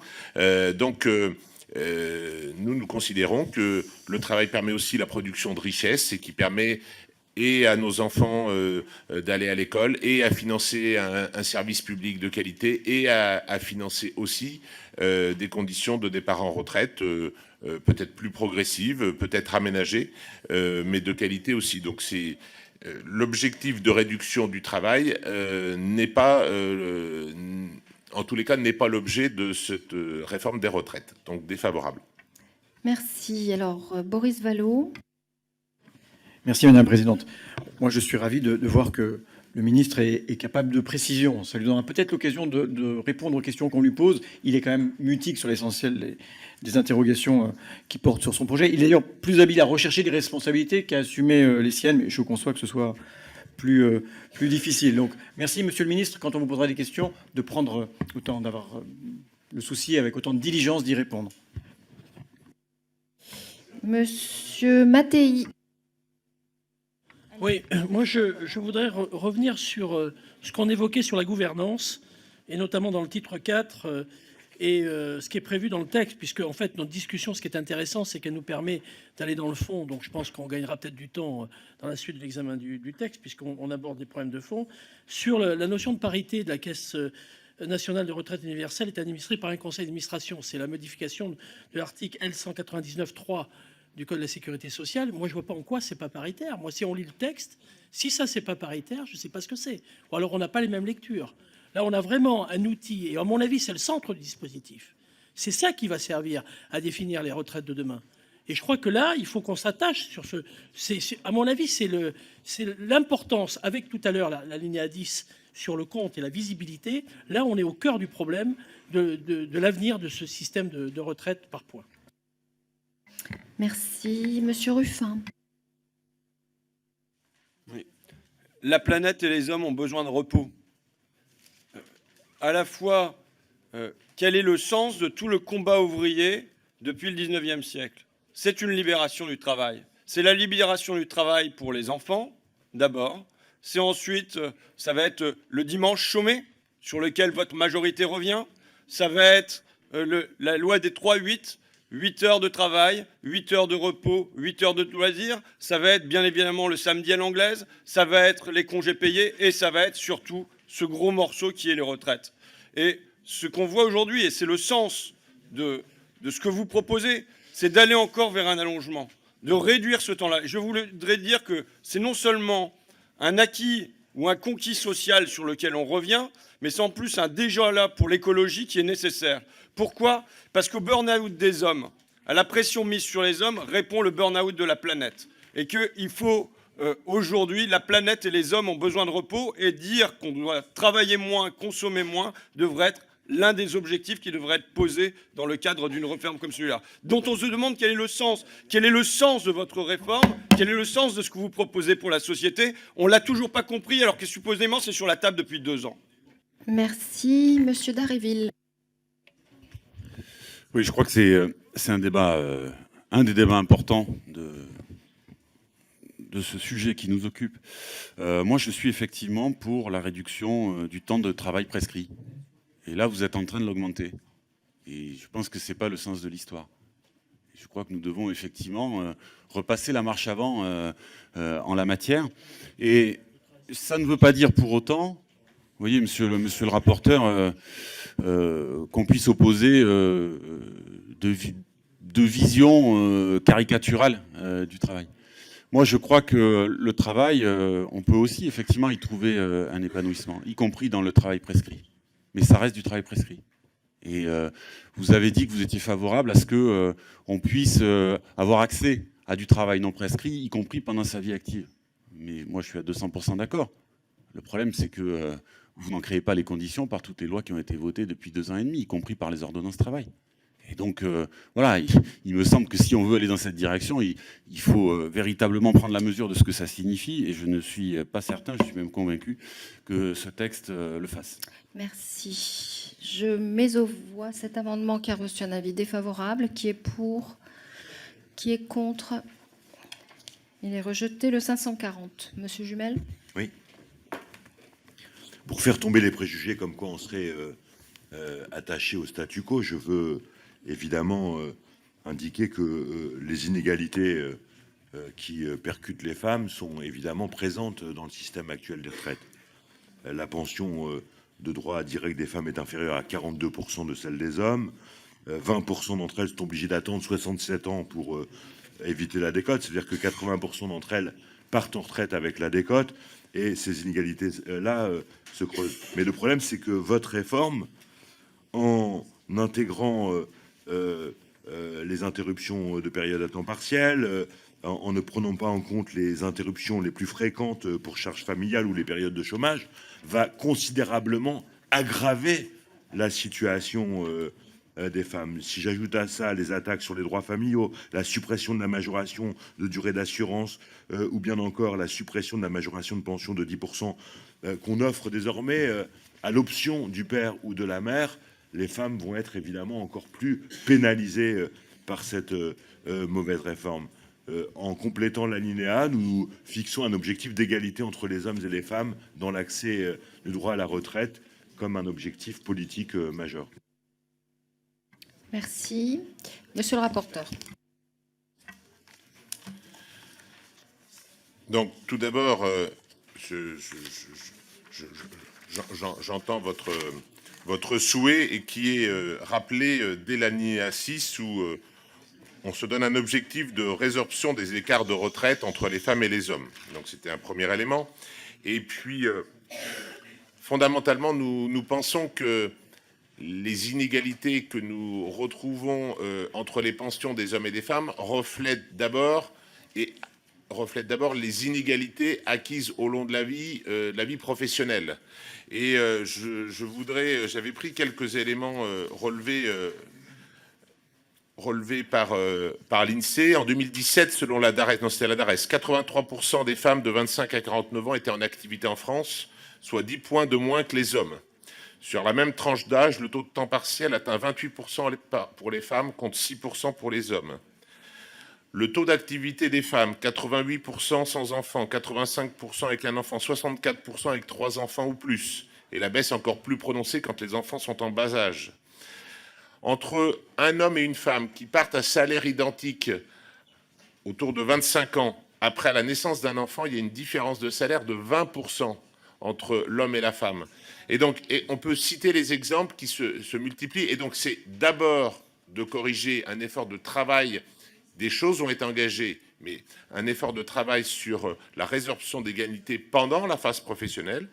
Et effectivement, on se donne un certain nombre d'objectifs de résorption de ces inégalités en accordant, par exemple, des majorations dès le premier enfant, puisque en moyenne était constaté que chaque enfant, entre guillemets, coûte 5% d'écart de salaire aux femmes par rapport aux hommes. Donc on se donne des objectifs et on se donne des moyens, on les verra plus tard, d'essayer de résorber ce problème. Mais l'enjeu, le combat principal doit être pendant la vie de travail et puis le compléter pendant la retraite, bien sûr, ensuite. Donc, OK sur l'intention, mais pas sur la forme proposée. Défavorable. Alors, j'ai une demande de Madame Autain et ensuite Monsieur le Ministre. Je vous remercie à chaque fois de nous brosser la situation existante. Nous aussi, nous partageons l'inquiétude vis-à-vis des inégalités entre les hommes et les femmes dans les parcours professionnels et à l'âge de la retraite. Mais cela ne dit en rien en quoi votre nouveau régime pourrait répondre aux inégalités que l'on constate aujourd'hui. Et nous pensons que non seulement elles ne seront pas les grandes gagnantes, mais elles vont y perdre considérablement. Alors je vais ajouter à la liste des questions auxquelles nous n'avons aucune réponse, sans doute, puisque je voudrais savoir deux choses. La première, c'est sur les pensions de réversion, puisque rien dans le document nous permet d'avoir une lisibilité sur à quelle sauce vont être mangées les personnes qui aujourd'hui bénéficient de la pension de réversion, qui est quand même une mécanique qui n'est pas parfaite, mais qui a le mérite de combler une situation profondément inégalitaire. Deuxième point, c'est le mensonge que la ministre a osé me faire en réponse à une de mes questions d'actualité qui concerne la différence entre la durée et la majoration des 5% ou 10%. Comment va être calculée la question de la durée? Vous savez qu'aujourd'hui, j'y reviendrai dans une prochaine question. S'il vous plaît. Monsieur le ministre. Oui, peut-être un mot, parce que vraiment, la notion de pension de réversion, c'est une notion qu'il faut, à mon avis, toujours évoquer avec grande prudence et grand respect, à la fois parce que ça concerne un conjoint survivant, et dans un couple, être le dernier, celui ou celle qui reste, n'est jamais facile. Et donc, je pense qu'il n'est pas très bon, pas très sain de vouloir faire peur à nos concitoyens en la matière. Rappelons simplement une chose, que dans le projet du gouvernement, la volonté, c'est d'assurer un revenu qui soit cohérent pour le conjoint survivant. Et pour ce faire, on s'est appuyé sur un certain nombre d'études, notamment de l'OCDE, qui montrent qu'à 70% du revenu du couple, le niveau de revenu pour le conjoint survivant est comparable, et c'est la proposition du gouvernement, que cette proposition du gouvernement se fait à partir de 55 ans et sans condition de ressources. Ces dispositions d'ailleurs qui ont évolué depuis le rapport de Jean-Paul Delevoye, ont été unanimement reconnues. À la question de Madame la députée Clémentine Autain, bien sûr que ces dispositions n'ont aucun effet sur la situation de ceux qui perçoivent aujourd'hui des pensions de réversion. Donc il faut être complètement clair sur le sujet. Alors, le député Gérard Cherpion faisait remarquer que ce que je viens de décrire, la situation future, c'est celle de 2037, mais c'est bien l'objet de notre débat aujourd'hui, monsieur le député, c'est que nous réfléchissons ensemble et vous m'interrogez, vous interrogez le rapporteur sur ce que sera le système futur, même si j'ai bien compris que les transitions pouvaient faire l'objet d'un grand nombre d'échanges aujourd'hui. Mais j'ai rappelé hier déjà que les transitions, nous en avons, je crois que c'est monsieur Paul Christophe qui rapportera sur ce sujet, et c'est le 5e titre de ce projet de loi. J'espère que nous pourrons le faire de façon détaillée et pointue. C'est ce que le débat démocratique appelle. Un point que je voulais évoquer, monsieur Gérard Cherpion, j'ai pas pu vous répondre tout à l'heure, monsieur le député, sur la gouvernance, mais je voudrais faire écho à ce qu'a dit monsieur le député Jean-Paul Mattei en la matière. Je crois qu'il faut être très clair sur ce que nous voulons faire. Notre choix, c'est de renforcer sur les pouvoirs des partenaires sociaux dans le pilotage de ce système. Alors, nous le faisons dans un contexte qui est différent du contexte actuel. Et pour être très clair avec vous, je pense que l'objectif de fonctionnement, si on veut se rattacher à quelque chose qui existe aujourd'hui, c'est sans doute plus le modèle de l'Agirc-Arrco que celui de la CNAV. Et je crois qu'on ne peut pas non plus se dire que... je vois monsieur le député Mattei qui m'encourage à avancer dans ce débat, et je le remercie. Mais je pense qu'on ne peut pas se dire non plus que face à l'importance de ce budget, sur le fond, c'est fait l'objet des débats depuis 2 jours. On nous dit autour de 14% du PIB, et donc c'est très important, plus de 300 milliards. Il est normal qu'il y ait aussi un encadrement qui soit fait de la part du Parlement et du gouvernement, mais tout en laissant des espaces très clairs de gouvernance pour les partenaires sociaux. Merci. Monsieur Cherpion. Oui, merci Madame la Présidente. Moi j'entends bien les propos de Monsieur le Ministre, mais prendre l'Agirc-Arrco en référence, moi je suis tout à fait d'accord. L'Agirc-Arrco est un système qui est un système par points, où d'ailleurs il y a une surcotisation qui permet d'avoir une action sociale, qui disparaît dans le régime, dans le système tel que vous mettez en place. Mais l'Agirc-Arrco elle est en fait administrée uniquement par les partenaires sociaux. Il ne s'agit pas d'un établissement public d'État, il ne s'agit pas d'un établissement public quelconque, il s'agit en fait d'une organisation qui est strictement paritaire et qui montre son efficacité, puisqu'en fait, non seulement elle est à l'équilibre, mais en fait, elle a un certain nombre de réserves. Et elle a 6 mois de réserves qui sont statutairement indiqués dans le système. Donc je ne comprends pas votre réponse, Monsieur le Ministre, aujourd'hui. Merci. Je mets aux voix cet amendement qui a reçu un avis défavorable. Qui est pour? Qui est contre? Il est rejeté. Nous en arrivons à une série d'amendements identiques. Le 1849, Madame Autain. Oui, c'est un amendement de suppression là également, puisque vous prévoyez des indicateurs de suivi qui seraient définis par décret. Alors, quand on voit la tête de votre étude d'impact, vous imaginez bien que faire confiance au gouvernement par décret pour lui-même définir quelles seraient les conditions de suivi n'est absolument pas acceptable, parce que vos capacités de dissimulation, de manipulation des mots et des chiffres est pour le coup assez hallucinant. Donc en effet, nous préférerions que ce ne soit pas par décret, mais par la loi que soient définis les indicateurs. Je sens que ça vous remue. Je suis ravie de vous avoir réveillé. Chut. Alors, l'amendement suivant, le 1853, Madame Fiat. Merci Madame la Présidente. Donc effectivement, vous souhaitez que les indicateurs de suivi des objectifs soient définis par décret, et donc vous ne souhaitez pas que nous puissions contribuer avec vous à décider quels indicateurs pourraient être mis en place, que nous puissions décider avec vous de quels indicateurs pourraient être importants et devraient être mise en place. Donc c'est une fois de plus nous mettre de côté, nous mettre à la marge dans des décisions importantes, quand on voit que beaucoup de nos amis sont dehors en train de manifester contre ce projet de loi. C'est pour ça que nous voulons supprimer cet alinéa. Très bien. L'amendement 1860, Monsieur Cotenas. Merci. Bonjour Madame la Présidente. Évidemment, cette affaire du pilotage du système des retraites va se faire avec, pour seule variable d'ajustement, nous l'avons dit, le fameux âge d'équilibre. Et je veux d'ailleurs insister sur l'idée que les garanties qui ont été proposées sur la valeur du point, en réalité, n'offrent pas de garantie sur la valeur et le niveau des pensions. Puisque, évidemment, la valeur du point, il y a d'abord une valeur d'acquisition, puis il y a la valeur de service. Entre les deux valeurs, il y a le coefficient de conversion et des éléments et des paramètres qui pourront être modifiés, notamment s'agissant de l'espérance de vie. Donc, évidemment que tout ça n'offre aucune garantie, sinon une seule, c'est effectivement que la variable d'ajustement, ce seront directement les travailleurs, les Françaises, les Français eux-mêmes, par l'âge auquel ils pourront partir. Voilà pourquoi, en désaccord avec ce système de pilotage, eh bien, nous souhaitons la suppression de l'alinéa. Merci. Et Monsieur Ruffin, le 1864. Oui, je pense qu'il faut replacer cette réforme dans un contexte. Au début, on a Emmanuel Macron, président des riches, Robin des Bois à l'envers, et qui nous l'a fait façon brutale. Qui nous l'a fait suppression de l'impôt de solidarité sur la fortune, flat tax, exit tax. De l'autre côté, CSG pour les retraités, baisse des APL pour les locataires, suppression des emplois aidés. C'était franc, direct, massif, c'était à la demande de l'AFEP et du MEDEF, on comprenait. Et maintenant, il s'agit de poursuivre cette politique-là, mais sous des dehors plus retors, sous un habillage techniciste, pour que les gens ils disent on ne comprenne rien. Il y a une étude qui paraît ce matin, un papier du Monde, la politique économique d'Emmanuel Macron profite aux plus aisés. Oui, mais c'est pas nouveau, mais vous êtes habitués, vous. Et pardonnez-nous, nous ne sommes toujours pas habitués.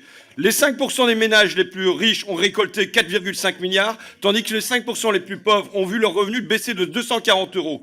400 000 pauvres en plus en France en un an. Et c'est énoncé, et c'est le rapport avec votre réforme, concernant les retraités, le niveau de vie devrait se réduire. Merci, Monsieur Ruffin. Je vais juste vous demander, quand on est en séance, vous pouvez parler fort, mais ici, je vous assure qu'on s'entend très très bien quand on s'écoute, bien sûr. Merci. Alors, je vais demander son avis à Monsieur le rapporteur sur ces amendements.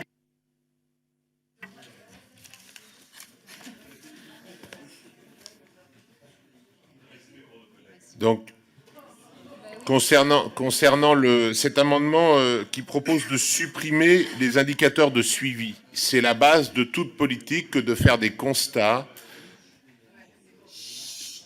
c'est la base de toute politique que de faire des constats et pour après en tirer des actions à mener. Donc là, il est clairement écrit des indicateurs de suivi en lien, et si c'est par décret, c'est parce qu'après, il y a des définitions précises réglementaires, mais c'est bien dans la loi, des indicateurs de suivi en lien avec les objectifs qu'on s'est donnés au préalable. Les objectifs d'équité.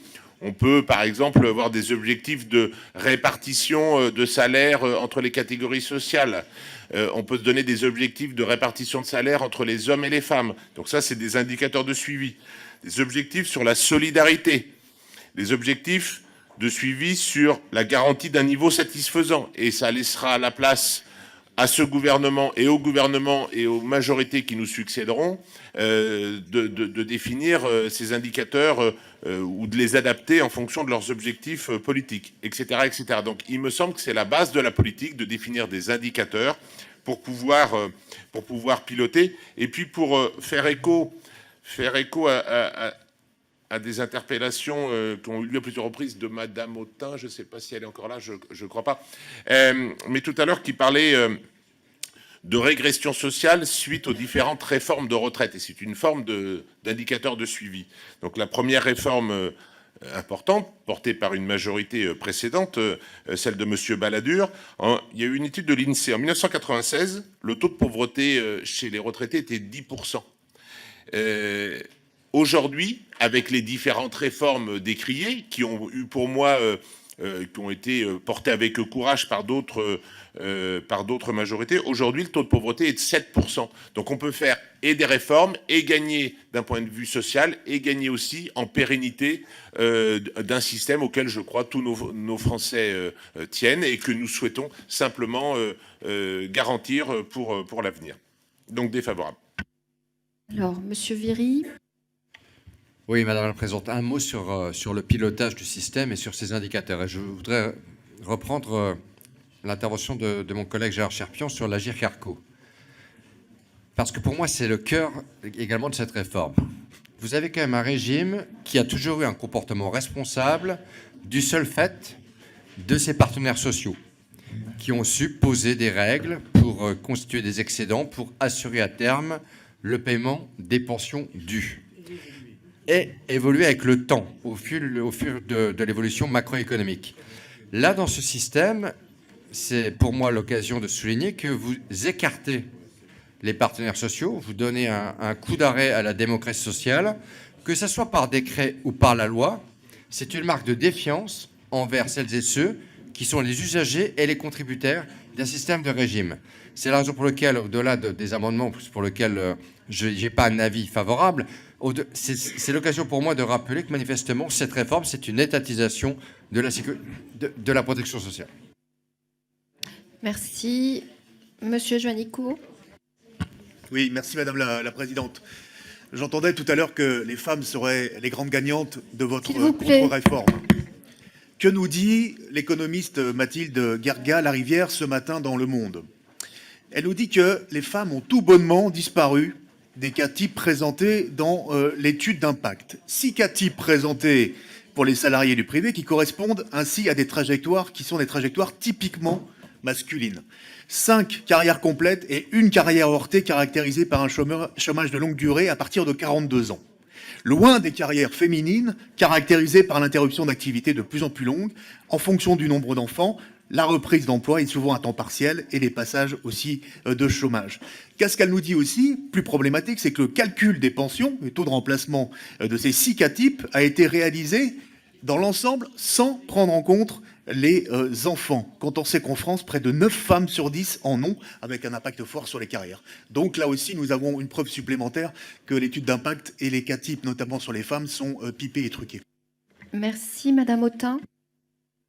Du coup, je prolonge un peu la question de mon collègue Juanico et de ce que je disais tout à l'heure, je n'ai pas eu le temps de finir parce qu'évidemment, 1 minute, c'est quand même très compliqué, surtout quand on est sur des questions qui ont leur technicité. Je voulais parler des femmes et interroger le ministre sur la question de la durée. Aujourd'hui, vous avez 2 critères pour compenser justement le manque à gagner pour les femmes. Il y a la question de la majoration, Donc c'est-à-dire qu'on a 10% de plus pour 3 enfants. Donc vous dites 5%, 5% dès le premier enfant et le deuxième enfant. Donc ça, c'est ce que vous introduisez. Mais il y a un deuxième mécanisme qui est celui de la durée. Ça veut dire que quand vous avez un enfant, vous gagnez 1 année de cotisation. Quand vous avez 2 enfants, vous gagnez 4 années de cotisation.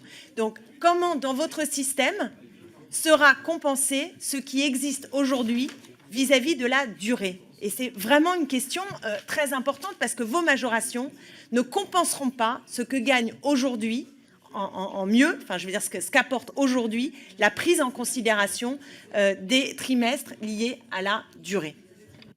Merci. Alors, je mets aux voix ces amendements qui ont reçu un avis défavorable. Qui est pour?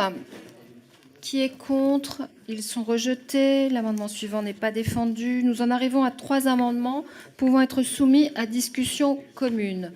Le 21 274, Monsieur Vallot. Défendu. Monsieur le rapporteur. Ah non, j'ai d'autres ensuite. 2 amendements identiques. Le 21 167. Monsieur Vallot. Vous êtes pas. Oh, pardon. Non, Bah non. Non, je suis Malias. Et ensuite, il n'y a aucun problème. Voilà. Donc c'est défendu aussi, Monsieur Vallot? Non, je vais le défendre. Écoutez, on a, comme vous, lu le rapport du Conseil d'État et compte tenu des nombreuses erreurs, des lacunes et des imprécisions que le Conseil d'État a pu relever lors de l'examen préalable de ce projet, il apparaît essentiel que le gouvernement puisse être accompagné et assisté par cette haute juridiction administrative au moment de la préparation des décrets et autres actes réglementaires qui viendront compléter la loi. Il en va évidemment de la sécurité juridique des assurés et de l'ensemble des acteurs concernés. Et c'est la raison pour laquelle nous demandons que les décrets qui soient pris, le soient en Conseil d'État après consultation des organisations représentatives des employeurs et des différentes catégories d'assurés. J'ajouterais, même si ça n'est pas dans l'amendement, que évidemment ces consultations mériteraient d'être faites très en amont et pas de la façon dont vous les avez consultées, ainsi que l'a relevé le Conseil d'État, c'est-à-dire dans des délais qui ne vous ont pas permis de prendre en compte leurs avis et leurs remarques. Alors, monsieur le rapporteur, sur ces 2 amendements, le 21 274 et le 21 167. Oui. Donc d'abord, les indicateurs de suivi sont des éléments pour favoriser la prise de décision du conseil d'administration de la CNRU. C'est en aucun cas des choses qui amènent à une automaticité de décision. C'est pour éclairer la décision de la CNRU, de son conseil d'administration, premier point. Et sur le Conseil d'État, je pense que c'est solliciter le Conseil d'État sur des aspects qui ne sont pas son cœur de mission. D'ailleurs, moi je n'ai pas souvenir qu'en 2014, lors de la définition des indicateurs permettant le pilotage par le CSR, la majorité d'alors ait jugé utile de renvoyer un décret en Conseil d'État ou à une consultation des partenaires sociaux.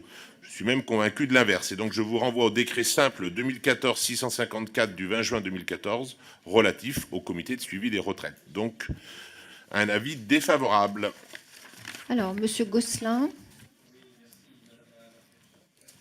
Merci Madame la Présidente. Oui, je pense que nos collègues ont tout à fait raison. Le Conseil d'État, c'est le conseiller juridique du gouvernement. On a bien vu à la lecture de certains avis qu'il était préférable que le gouvernement soit bien encadré. Donc ça me paraît de bonne logique. On pourrait même presque souhaiter que ces éléments-là soient dans le texte de loi lui-même et non pas dans des décrets. On a déjà un dessaisissement par voie d'ordonnance. Ça va déjà assez loin.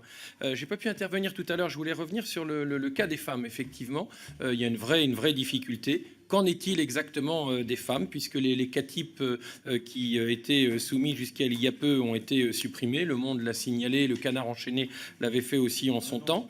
Donc qu'en est-il? On peut être femme et mère. Là, on ne parle pas réellement des enfants. Et puis, quid aussi de la progression au mérite?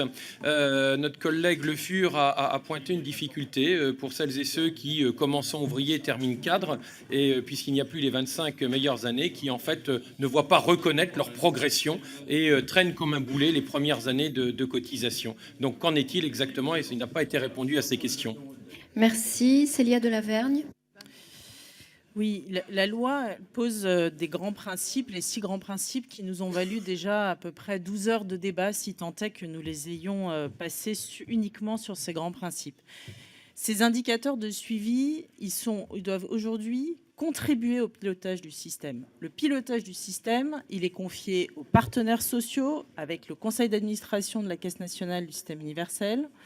Et il est important que ces indicateurs soient des contributeurs. Pourquoi pas en Conseil d'État? Le Conseil d'État lui-même nous dit qu'un certain nombre de décrets ne justifient pas d'être pris en Conseil d'État parce qu'on risque l'embolie du système. Or, ce dont ce système universel aura besoin aussi, c'est de flexibilité.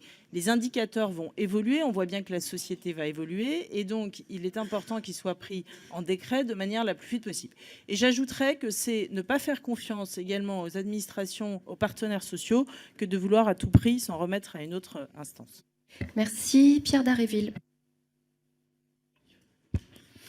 Oui, moi je crois que vous avez quand même besoin de sécuriser un peu votre projet, parce que il a déjà pris un gros tacle d'entrée par la plus haute juridiction. Il est quand même très fragilisé sur le plan du droit. Et il ne rassure pas, c'est pas simplement le Conseil d'État qui s'inquiète, hein. C'est quand même une grande partie de la société française. Et ici, de quoi s'agit-il? Des indicateurs qui permettent effectivement le pilotage. Or, rapidement, on va terminer avec votre histoire en pilotage automatique. Donc les indicateurs, c'est décisif. Donc moi, je suggère effectivement qu'on puisse soumettre au Conseil d'État ces décrets. C'est une logique de repli, hein, parce que nous, c'est pas comme ça que nous souhaiterions que les choses fonctionnent.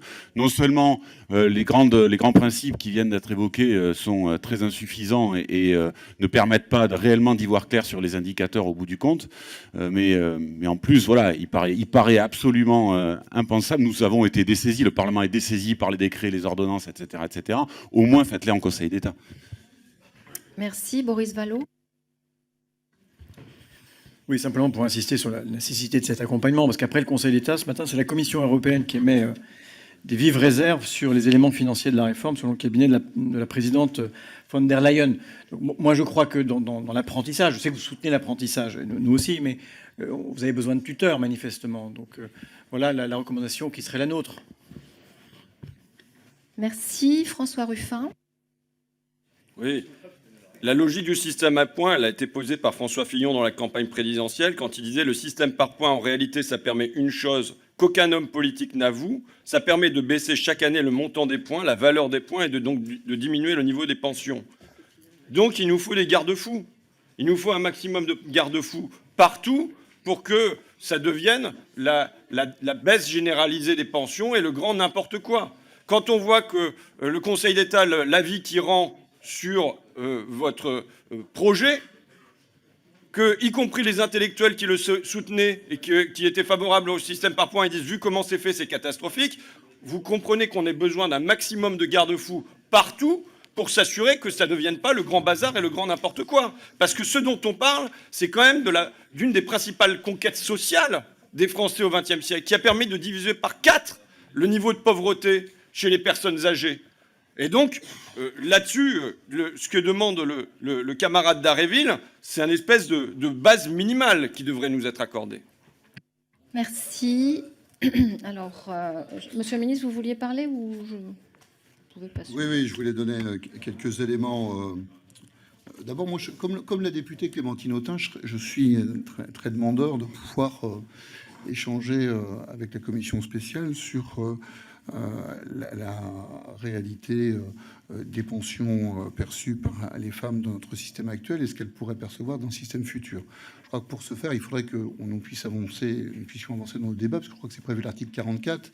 Et donc, je souhaite, moi, comme la députée Clémentine Autain, que nous puissions arriver le plus vite possible à cet article 44 pour en débattre sur le fond. Mais je voudrais laisser une petite piste pour donner envie à Madame la députée Clémentine Autain d'aller jusqu'à l'article 44, lui dire que ce débat pourrait notamment s'organiser autour des idées suivantes. La première, c'est que la majoration de la durée d'assurance que vous évoquez est une majoration qui aujourd'hui ne sert à rien pour 20% des cas, est une majoration qui, mais vous l'avez sans aucun doute repéré dans la préparation qui a été faite de cette commission spéciale, qui n'apporte aucun salaire porté au compte, donc qui n'a aucun impact constitutif sur la pension, et qu'effectivement la réalité du taux d'activité des femmes aujourd'hui n'est pas celle, ça a été évoqué d'ailleurs assez clairement par le rapporteur tout à l'heure, en y incluant aussi le nombre d'enfants, n'est pas celle du taux d'activité des femmes de la deuxième moitié du XXe siècle. Et pour avoir, moi, deux filles qui sont deux jeunes femmes maintenant, je pense que la réalité des jeunes femmes de 25 ans aujourd'hui n'est pas celle de la réalité des jeunes femmes de 25 ans il y a 50 ans. Donc il faudra qu'on puisse appréhender tout cela ensemble, et j'espère que nous pourrons en parler de façon plus précise dans l'article concernant. Madame la Présidente, je voudrais redire un mot également sur peut-être... Je ne pense pas que ça soit le cas. Je ne pense pas qu'il y ait une volonté d'inquiéter de la part de ceux qui sont contre ce système plus solidaire. Mais je pense qu'ils sont peut-être eux-mêmes inquiets. Et donc, ils font passer au travers de leurs questions leurs propres inquiétudes plus que celles de nos concitoyens. Mais disons les choses, redisons-le tranquillement. Le système aujourd'hui de retraite par points et par répartition existe. Et il fonctionne très bien. Ça ne cause aucun souci. Il pèse pour près de la moitié de la pension perçue tous les mois par les retraités salariés. Et ça fonctionne très bien. Et tenez-vous bien, Madame la Présidente, c'est calculé sur l'intégralité de la carrière. Donc, en fait, nous proposons simplement de faire vivre un dispositif pour tous les Français qui fonctionne avec succès, pour 70% des Français qui ont un parcours de salariés. Donc je pense qu'il ne faut pas... on a le droit, je pense que... Moi j'entends, c'est l'intérêt du débat ici, de confronter nos idées, et moi je suis venu pour cela. Mais je pense qu'il faut rester clair sur ce qui fonctionne déjà, ce qui fonctionne bien, le redire, et quand le projet du gouvernement reprend des éléments qui fonctionnent et fonctionnent bien, enfin on pourrait unanimement ici reconnaître que c'est une bonne idée. Merci. Je mets aux voix ces amendements qui ont reçu un avis défavorable. Alors, le 21 274, qui est pour, qui est contre, il est rejeté. Et le 21 167, qui est pour, qui est contre, ils sont rejetés. L'amendement 21 531, Monsieur Dharréville. Oui, merci, Madame la Présidente. Je voudrais profiter d'abord pour regretter que vous n'ayez pas adopté les amendements précédents, parce que je crois que c'est le témoignage quand même d'une réalité à laquelle nous sommes confrontés depuis trop longtemps et trop souvent, qui est peut-être une volonté de s'affranchir du droit, et en tout cas tel qu'il est, y compris édicté par le Conseil d'État. On voit bien que ça vous gêne, et je crois que c'est encore une fois, c'en est encore une fois le témoignage. Par rapport à ce qui vient d'être dit, moi je crois évidemment pas que le système est plus solidaire, et je me fais pas l'écho ici simplement de mes propres inquiétudes. Je constate que ces inquiétudes, elles sont largement partagées dans la société. Vous voulez étendre la logique des complémentaires, et encore amendé par vous, repensé par vous, au système de base. Nous, c'est l'inverse que nous voulons. C'est étendre cette logique du système de base qui a été nettement abîmée, donc nous voulons la restaurer d'abord et ensuite l'étendre pour l'ensemble de la retraite. Donc on a deux logiques différentes qui s'affrontent. La troisième chose que je voudrais dire, parce que le système effectivement est jugé inéquitable dans notre amendement, c'est que nous pensons aussi que raisonner de cette façon-là, continuer à peser sur les salaires et sur les pensions, eh bien c'est nous empêcher les femmes et les hommes de notre pays de contribuer à relever le défi de la transition écologique aussi, parce qu'il faut pour cela des moyens. Nous pensons que ça relève de politique publique, mais qu'on ne peut pas être dans des injonctions permanentes sans donner les moyens aux gens d'y subvenir. Et donc atteindre un bon niveau de retraite avec un bon taux de remplacement, ça doit être un objectif qui peut permettre aussi de garantir cela. Merci, monsieur le rapporteur. Donc là, on est dans la série humour par répétition, donc défavorable. Voilà. Alors, Madame Autain. Oui, je voudrais répondre au ministre qui a donné des éléments de réponse à mes interpellations sur la question de l'égalité homme-femme. D'abord, je m'étonne que vous partagiez ma préoccupation d'avoir des réponses sur les pensions de réversion, parce que nous sommes quand même en train de voter un projet de loi Et vous nous dites de façon très limpide, ah bah oui, j'aimerais bien avoir des réponses. Mais enfin, il me semble que vous êtes le ministre, représentant du gouvernement, donc c'est assez ahurissant de voir que vous-même, vous attendez des réponses. Et vous nous demandez de voter. Quant à la question de la durée, je n'ai pas entendu de réponse. Je recommence. Il y a la question de la majoration, qui est un des leviers pour compenser les inégalités. Et il y a un deuxième levier qui joue sur la durée. C'est-à-dire que quand vous avez un enfant, vous avez 2 ans de cotisation en plus dans le système actuel. Donc comment cela va être compensé? Alors, Monsieur Woerth. Oui, on aurait pu nous voter cet amendement si on avait dit un système universel de base. Pas inéquitable, bien sûr, mais un système universel de base. On aurait pu rajouter cela. Nous pensons que le système universel, il devrait valoir jusqu'à un plafond de sécurité sociale pour couvrir, au fond, la plupart des Français, avoir un régime qui soit partagé entre les uns et les autres, et au-delà, de laisser vivre les systèmes complémentaires. On peut se poser la question de savoir d'ailleurs si le système complémentaire, dans ce cas-là de la fonction publique, ne doit pas être le même que le système complémentaire des travailleurs salariés. Sans doute le même. Mais enfin, en tout cas, pour le reste des Français, il doit y avoir des systèmes complémentaires qui soient le strict reflet des problèmes que peuvent rencontrer telle ou telle carrière. On cite les avocats parce que c'est très dans l'actualité, mais ça concerne beaucoup d'autres gens. Et je pense que c'est une des erreurs fondamentales de votre réforme qui la rend totalement illisible. À vouloir couvrir tout le monde, on couvre mal tout le monde. Merci. Je mets aux voix cet amendement qui a reçu un avis défavorable. Qui est pour? Qui est contre? Il est rejeté. Le suivant, le 14664, Monsieur Dharréville. Oui, il s'agit de faire en sorte que les décrets soient pris après concertation avec les organisations syndicales de salariés et d'employeurs représentatives au niveau national et interprofessionnel. Alors vous allez nous dire, bon, ben, il n'y a pas besoin de l'écrire pour le faire. Nous pensons au contraire qu'il y a besoin de l'écrire, et même nous pensons que ça ne suffira pas de l'écrire. Parce que quand on regarde le résultat et la nature de la concertation telle que vous l'avez menée jusqu'ici, je pense qu'il ne peut y avoir aucune satisfaction à en tirer. Et nous pensons que c'est un élément décisif que ces décrets soient au moins discutés par les organisations syndicales et dans la démocratie sociale. Donc voilà, le sens de cet amendement est très clair, et nous pensons que ça serait un geste positif que de l'adopter. Merci. Monsieur le rapporteur. La plupart des indicateurs existent déjà, ont été adoptés sous les précédentes législatures ou des législatures antérieures. La plupart sont des indicateurs suivis par l'INSEE de façon tout à fait neutre. Et je crois qu'il n'y a pas besoin d'indiquer tel ou tel mode de définition. Je crois que les partenaires sociaux de la CNRU, si à un moment donné jugent pertinent d'adopter un nouvel indicateur qui serait reconnu, le feront. Donc il n'y a pas besoin de rigidifier cette définition, et il faut faire confiance au futur conseil d'administration pour choisir les indicateurs qui seront le plus pertinents à leurs yeux en fonction des objectifs qui se donneront. Donc défavorable. Merci. Monsieur Cherpion. Oui, merci Madame la Présidente. Moi, je peux comprendre l'inquiétude qui est traduite dans cet amendement. Parce que Monsieur le ministre vient de nous répondre, finalement, en donnant la clé du système, en nous disant tout à l'heure, finalement, le système actuel de gestion de la partie complémentaire fonctionne très bien, etc.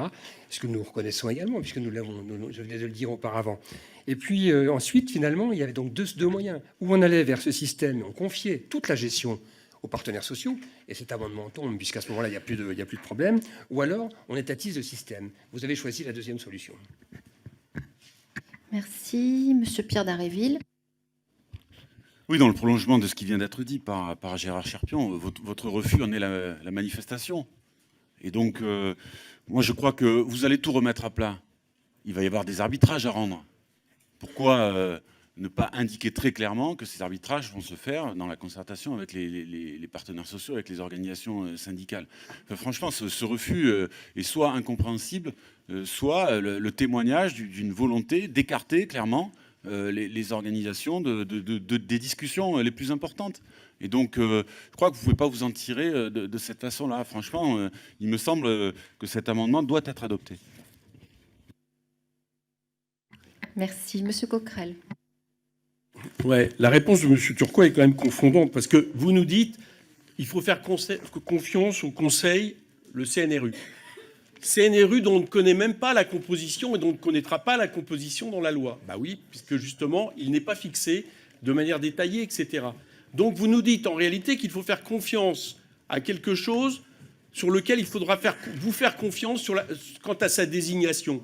Donc non seulement c'est effectivement une étatisation, mais la pire des étatisations parce qu'elle est profondément non démocratique. Elle est technocratique et elle obéit uniquement aux règles que vous avez fixées, des règles d'or. Vous ne voulez pas de la loi comme on vous l'a proposé dans l'amendement, vous imposez des décrets. Vous ne voulez pas l'écrire, et à partir du moment où on ne veut pas l'écrire, moi je pense qu'il y a un loup, le fait que ça sera en concertation avec les organisations syndicales. Donc en réalité, vous êtes en train d'admettre quelque chose, c'est que tout ça va changer profondément la gestion du système de retraite française, mais en plus de manière non démocratique et technocratique. Alors, Monsieur le Ministre. Oui, merci Madame la Présidente. C'est vrai que moi je trouve que c'est un bon débat, ce débat sur le rôle des partenaires sociaux. Alors j'ai essayé tout à l'heure de dire la conviction du gouvernement et la façon dont on avait pensé ce conseil d'administration. Moi je voudrais vous renvoyer, monsieur le député d'Aréville, à l'article 49 qui précise comment est composé le conseil d'administration. Donc il y a des éléments qui sont quand même clairs dans le projet de loi sur les alinéas 14, 15 et 16. Bon, donc dans la loi, on retrouve bien les grandes catégories qui vont composer ce conseil d'administration. Peut-être que vous voudriez aller plus loin, mais je pense que les choses sont quand même claires. Je comprends cette volonté. Moi, pour moi, franchement, monsieur le député, c'est satisfait parce que dans la loi, les choses sont claires. Alors j'entends que vous ayez une autre lecture, mais je pense que franchement, la proposition de retrait est une proposition cohérente. Alors, je mets aux voix cet amendement qui a reçu un avis défavorable. Qui est pour? Qui est contre? Il est rejeté. Nous avons une série d'amendements identiques. Le 1396, Madame Autain. Oui.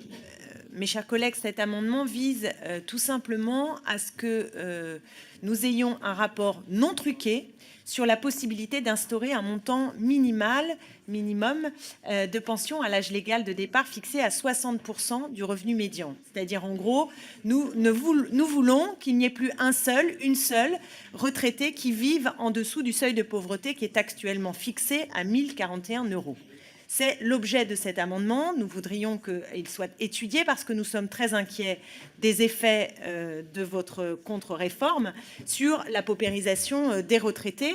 Et si l'on compare, par exemple, au système allemand, on se rend compte qu'il y a eu une situation terriblement aggravée par rapport à avant la mise en place du régime par points, puisque selon Eurostat, en 2018, 19% des Allemands de plus de 65 ans étaient en risque de pauvreté, ce qui est davantage que la moyenne de la zone euro, et surtout, c'est 3 points de plus qu'en 2009. Le 1397, Monsieur Coquerel. Oui, il s'agit donc d'un rapport pour imposer un minimum, un montant minimal de pension égal à 60% du revenu médian. On sait que c'est le seuil de pauvreté, 1 041 €. On estime que, et donc non, pas à partir du moment où il y aura des années complètes de cotisation, mais à partir du moment où l'âge légal sera atteint. On estime qu'il n'est pas normal que dans la 5e ou 6e puissance économique au monde, des gens vivent en dessous du seuil de pauvreté, qui plus est à partir du moment où ils ont atteint l'âge de départ à la retraite. Alors on va nous dire, où va-t-on aller chercher l'argent? Nous, on vous le dit, il y a des possibilités d'augmenter des cotisations, des possibilités surtout de supprimer les 52 milliards d'exonération totale que vous faites sur les charges sociales, les cotisations sociales à l'année, et enfin, pourquoi pas de redistribuer la richesse entre le travail et le capital. De ce point de vue-là, il y a largement à faire, parce qu'une étude de ce matin de l'OFCE montre que depuis 3 ans, vous avez redistribué un quart des gains fiscaux aux 5% les plus riches, au détriment des 5% les plus pauvres et des retraités. Merci. Donc on propose un modèle inverse. 1399, Madame Fiat. Merci Madame la Présidente. Donc tout simplement, on veut mettre en place ce que propose Monsieur Macron. Donc vous ne pouvez être que favorable à notre amendement. Nous proposons de s'assurer que ceux qui n'ont rien aient suffisamment. Et tout simplement, on veut mettre en place le fameux ruissellement que vous proposez. Et donc on demande un rapport pour être sûr que le ruissellement fonctionne. Vous nous en parlez depuis 2 ans et demi, mais en fait le ruissellement, on ne le voit pas bien arriver. Donc on demande un rapport pour être sûr que votre ruissellement fonctionne. Merci. Monsieur Quatennens. Merci Madame la Présidente. Bon, il est clair, et d'autant plus ce matin avec effectivement les nouvelles qui tombent, que le ruissellement promis par le Président de la République, en fait, défie les lois de la gravité. Il y a un ruissellement, il se fait, mais il est à l'envers. Il est effectivement des moins aisés vers les plus aisés. Et le résultat, on le voit apparaître sous nos yeux, c'est que en France, 7 milliardaires possèdent autant que 30% de la population. Et je vous le dis, on ne relance pas une économie et l'activité d'un pays avec de tels niveaux de répartition de la richesse. Vous allez dire quel est le rapport avec le sujet des retraites ? Précisément, la question du financement des retraites est un levier pour améliorer ce partage de la richesse produite. Et effectivement, comme l'ont dit mes collègues, par l'augmentation des salaires, des cotisations, on peut tout à fait financer un système de retraite qui, en plus de fixer un âge de départ qui soit raisonnable compte tenu de ce qu'est l'espérance de vie dans le pays, permettre d'avoir un niveau de pension décent. Et un niveau de pension décent, pour nous, c'est à minima, effectivement, comme l'ont dit mes collègues très brillamment avant moi, que personne dans ce pays, quel que soit d'ailleurs l'état de sa carrière, ne soit sous le seuil de pauvreté, en dessous duquel on ne vit pas, on survit, et ça, vous le savez très bien, vous aussi. Merci, monsieur le rapporteur, sur ces amendements identiques. Oui, mais donc entre la succession d'interventions qui ont eu lieu à l'instant par monsieur Cherpion et puis à l'instant par la France Insoumise, je suis conforté dans l'idée qu'on doit être à peu près au bon endroit, parce que monsieur Cherpion nous dit qu'on étatise le système. J'avais entendu un de vos collègues l'autre jour qui m'avait dit vous réinventez le Comintern. Et puis quand j'écoute monsieur Quatennens, et où on privatise, on va favoriser les plus riches, et on va développer les systèmes par répartition, par capitalisation, je me dis qu'on doit être dans un juste milieu, et que au fond c'est là l'objet de mon engagement politique. Donc ça, c'était un premier élément. Je voudrais apporter plusieurs positions. L'extrême centre, pile poil, pour ceux qui ont vu la vidéo. S'il vous plaît. Et donc, par rapport à Madame Autain et plusieurs interpellations qu'elle a faites. Bon, d'abord, même si je trouve l'Allemagne séduisante par certains aspects, nous ne sommes pas en Allemagne, et donc nous ne comptons pas adopter le système allemand. Deuxième chose, Madame Autain, tout à l'heure, je l'ai précisé, mais vous étiez sortie. Vous parlez des réformes qui appauvrissent. Je rappelais que, suite à la première réforme de monsieur Balladur en 1993, il y a une étude qui est sortie par l'INSEE en 1996. Il y avait 10% de pauvreté chez les retraités, et que malgré au sens de la critique que vous faites, malgré les réformes qui ont eu lieu, aujourd'hui, nous sommes à 7% de pauvreté chez les retraités. Donc, preuve qu'on peut concilier des réformes, concilier une pérennité financière, et c'était adopté par des majorités précédentes, et contribuer à diminuer, et il faut aller dans ce sens, continuer à diminuer le taux de pauvreté en France. Et pour... j'entends sur l'alinéa proprement dit, puisque c'est quand même là l'objet de la discussion, votre objectif de passer à 60% du salaire médian en dessous du seuil de pauvreté, et effectivement, ça peut être une tendance vers laquelle nous pouvons nous donner cet objectif d'aller. Je signale juste, parce qu'on part toujours d'une situation qu'entre 2018 et aujourd'hui, nous avons voté le passage du minimum vieillesse de 800 à 900 euros. Donc c'est quand même une progression, certes sûrement insuffisante, mais nous faisons en fonction des capacités de la société à le financer. Donc je crois que c'est quand même significatif, une progression de 100 euros en 2 ans de temps en matière de minimum vieillesse. Donc qu'on se donne cet objectif de progresser, bien sûr, mais en fonction des capacités financières du système social. Donc défavorable. Monsieur Cherpion. Merci, Madame la Présidente. Monsieur le rapporteur fait état du système allemand. Les chiffres qui ont été donnés ce matin sur les systèmes allemands et les comparaisons sont quand même plutôt flatteuses. avec un excédent budgétaire alors que nous avons 92 milliards de déficit cette année. Mais je voudrais simplement revenir plutôt, en fait à cet article 11 et finalement quelque part à la gouvernance. Moi, Monsieur le Ministre, l'inquiétude que j'ai par rapport à cela, c'est que dans la gouvernance telle que vous la voyez, on est en train de copier le système qui a été fait à France Compétences. Alors effectivement, on fait un système tripartite avec le même nombre de personnes, que ce soit partenaires sociaux ou que ce soit au niveau de l'État. Mais comme on donne plus de voix au système de l'État, on a effectivement l'État qui est prédominant dans le système. Monsieur Jumel. Ouais, c'est une séquence intéressante qui va marquer de plusieurs tâches indélébiles le quinquennat. Flagrant délit d'illégalité, Conseil d'État 2, gouvernement 0. Flagrant délit d'inhumanité, ce qui s'est passé jeudi restera dans toutes les têtes. Et aujourd'hui, flagrant délit d'inégalité. Sur les 17 milliards d'euros distribués depuis le début de la mandature, 4,5 milliards ont bénéficié aux 5% les plus riches. Donc, flagrant délit d'inégalité. Et donc, ces tâches indélébiles qui vont vous conduire dans les prochains jours à un flagrant délit d'autorité, d'autoritarisme, une fois de plus, de dire bon, l'opinion publique n'est pas d'accord, le Parlement n'est pas d'accord, donc on s'assoit avec autorité sur tout ça, va marquer d'un tournant majeur, grave pour la démocratie, le mandat d'Emmanuel Macron. Je voulais, à ce moment du débat, attirer votre attention là-dessus. Merci, Monsieur Jumel. Je mets aux voix ces amendements. Oh, pardon, Jacques Maire. Chaque fois que tu parles de jeudi, c'est énervant. Pardon. Oui, simplement un petit rappel pour nos amis et collègues qui ont la mémoire courte. Je voudrais simplement citer quelques éléments, comme par exemple la suppression des cotisations salariales maladie et chômage, 0,75%, 2,40%, les 300 000 personnes qui n'auront pas à payer la cause de la CSG comme prévu au départ, la baisse des impôts de 6 milliards d'euros pour les ménages, la baisse de 30% de la taxe d'habitation, l'augmentation du minimum vieillesse, l'augmentation du revenu de solidarité active, etc., etc. Je veux dire, il y a eu effectivement une centaine de mesures qui ont été faites en 2 ans pour rééquilibrer cette politique sociale. Ces mesures, elles ont impacté assez largement la vie quotidienne des Français.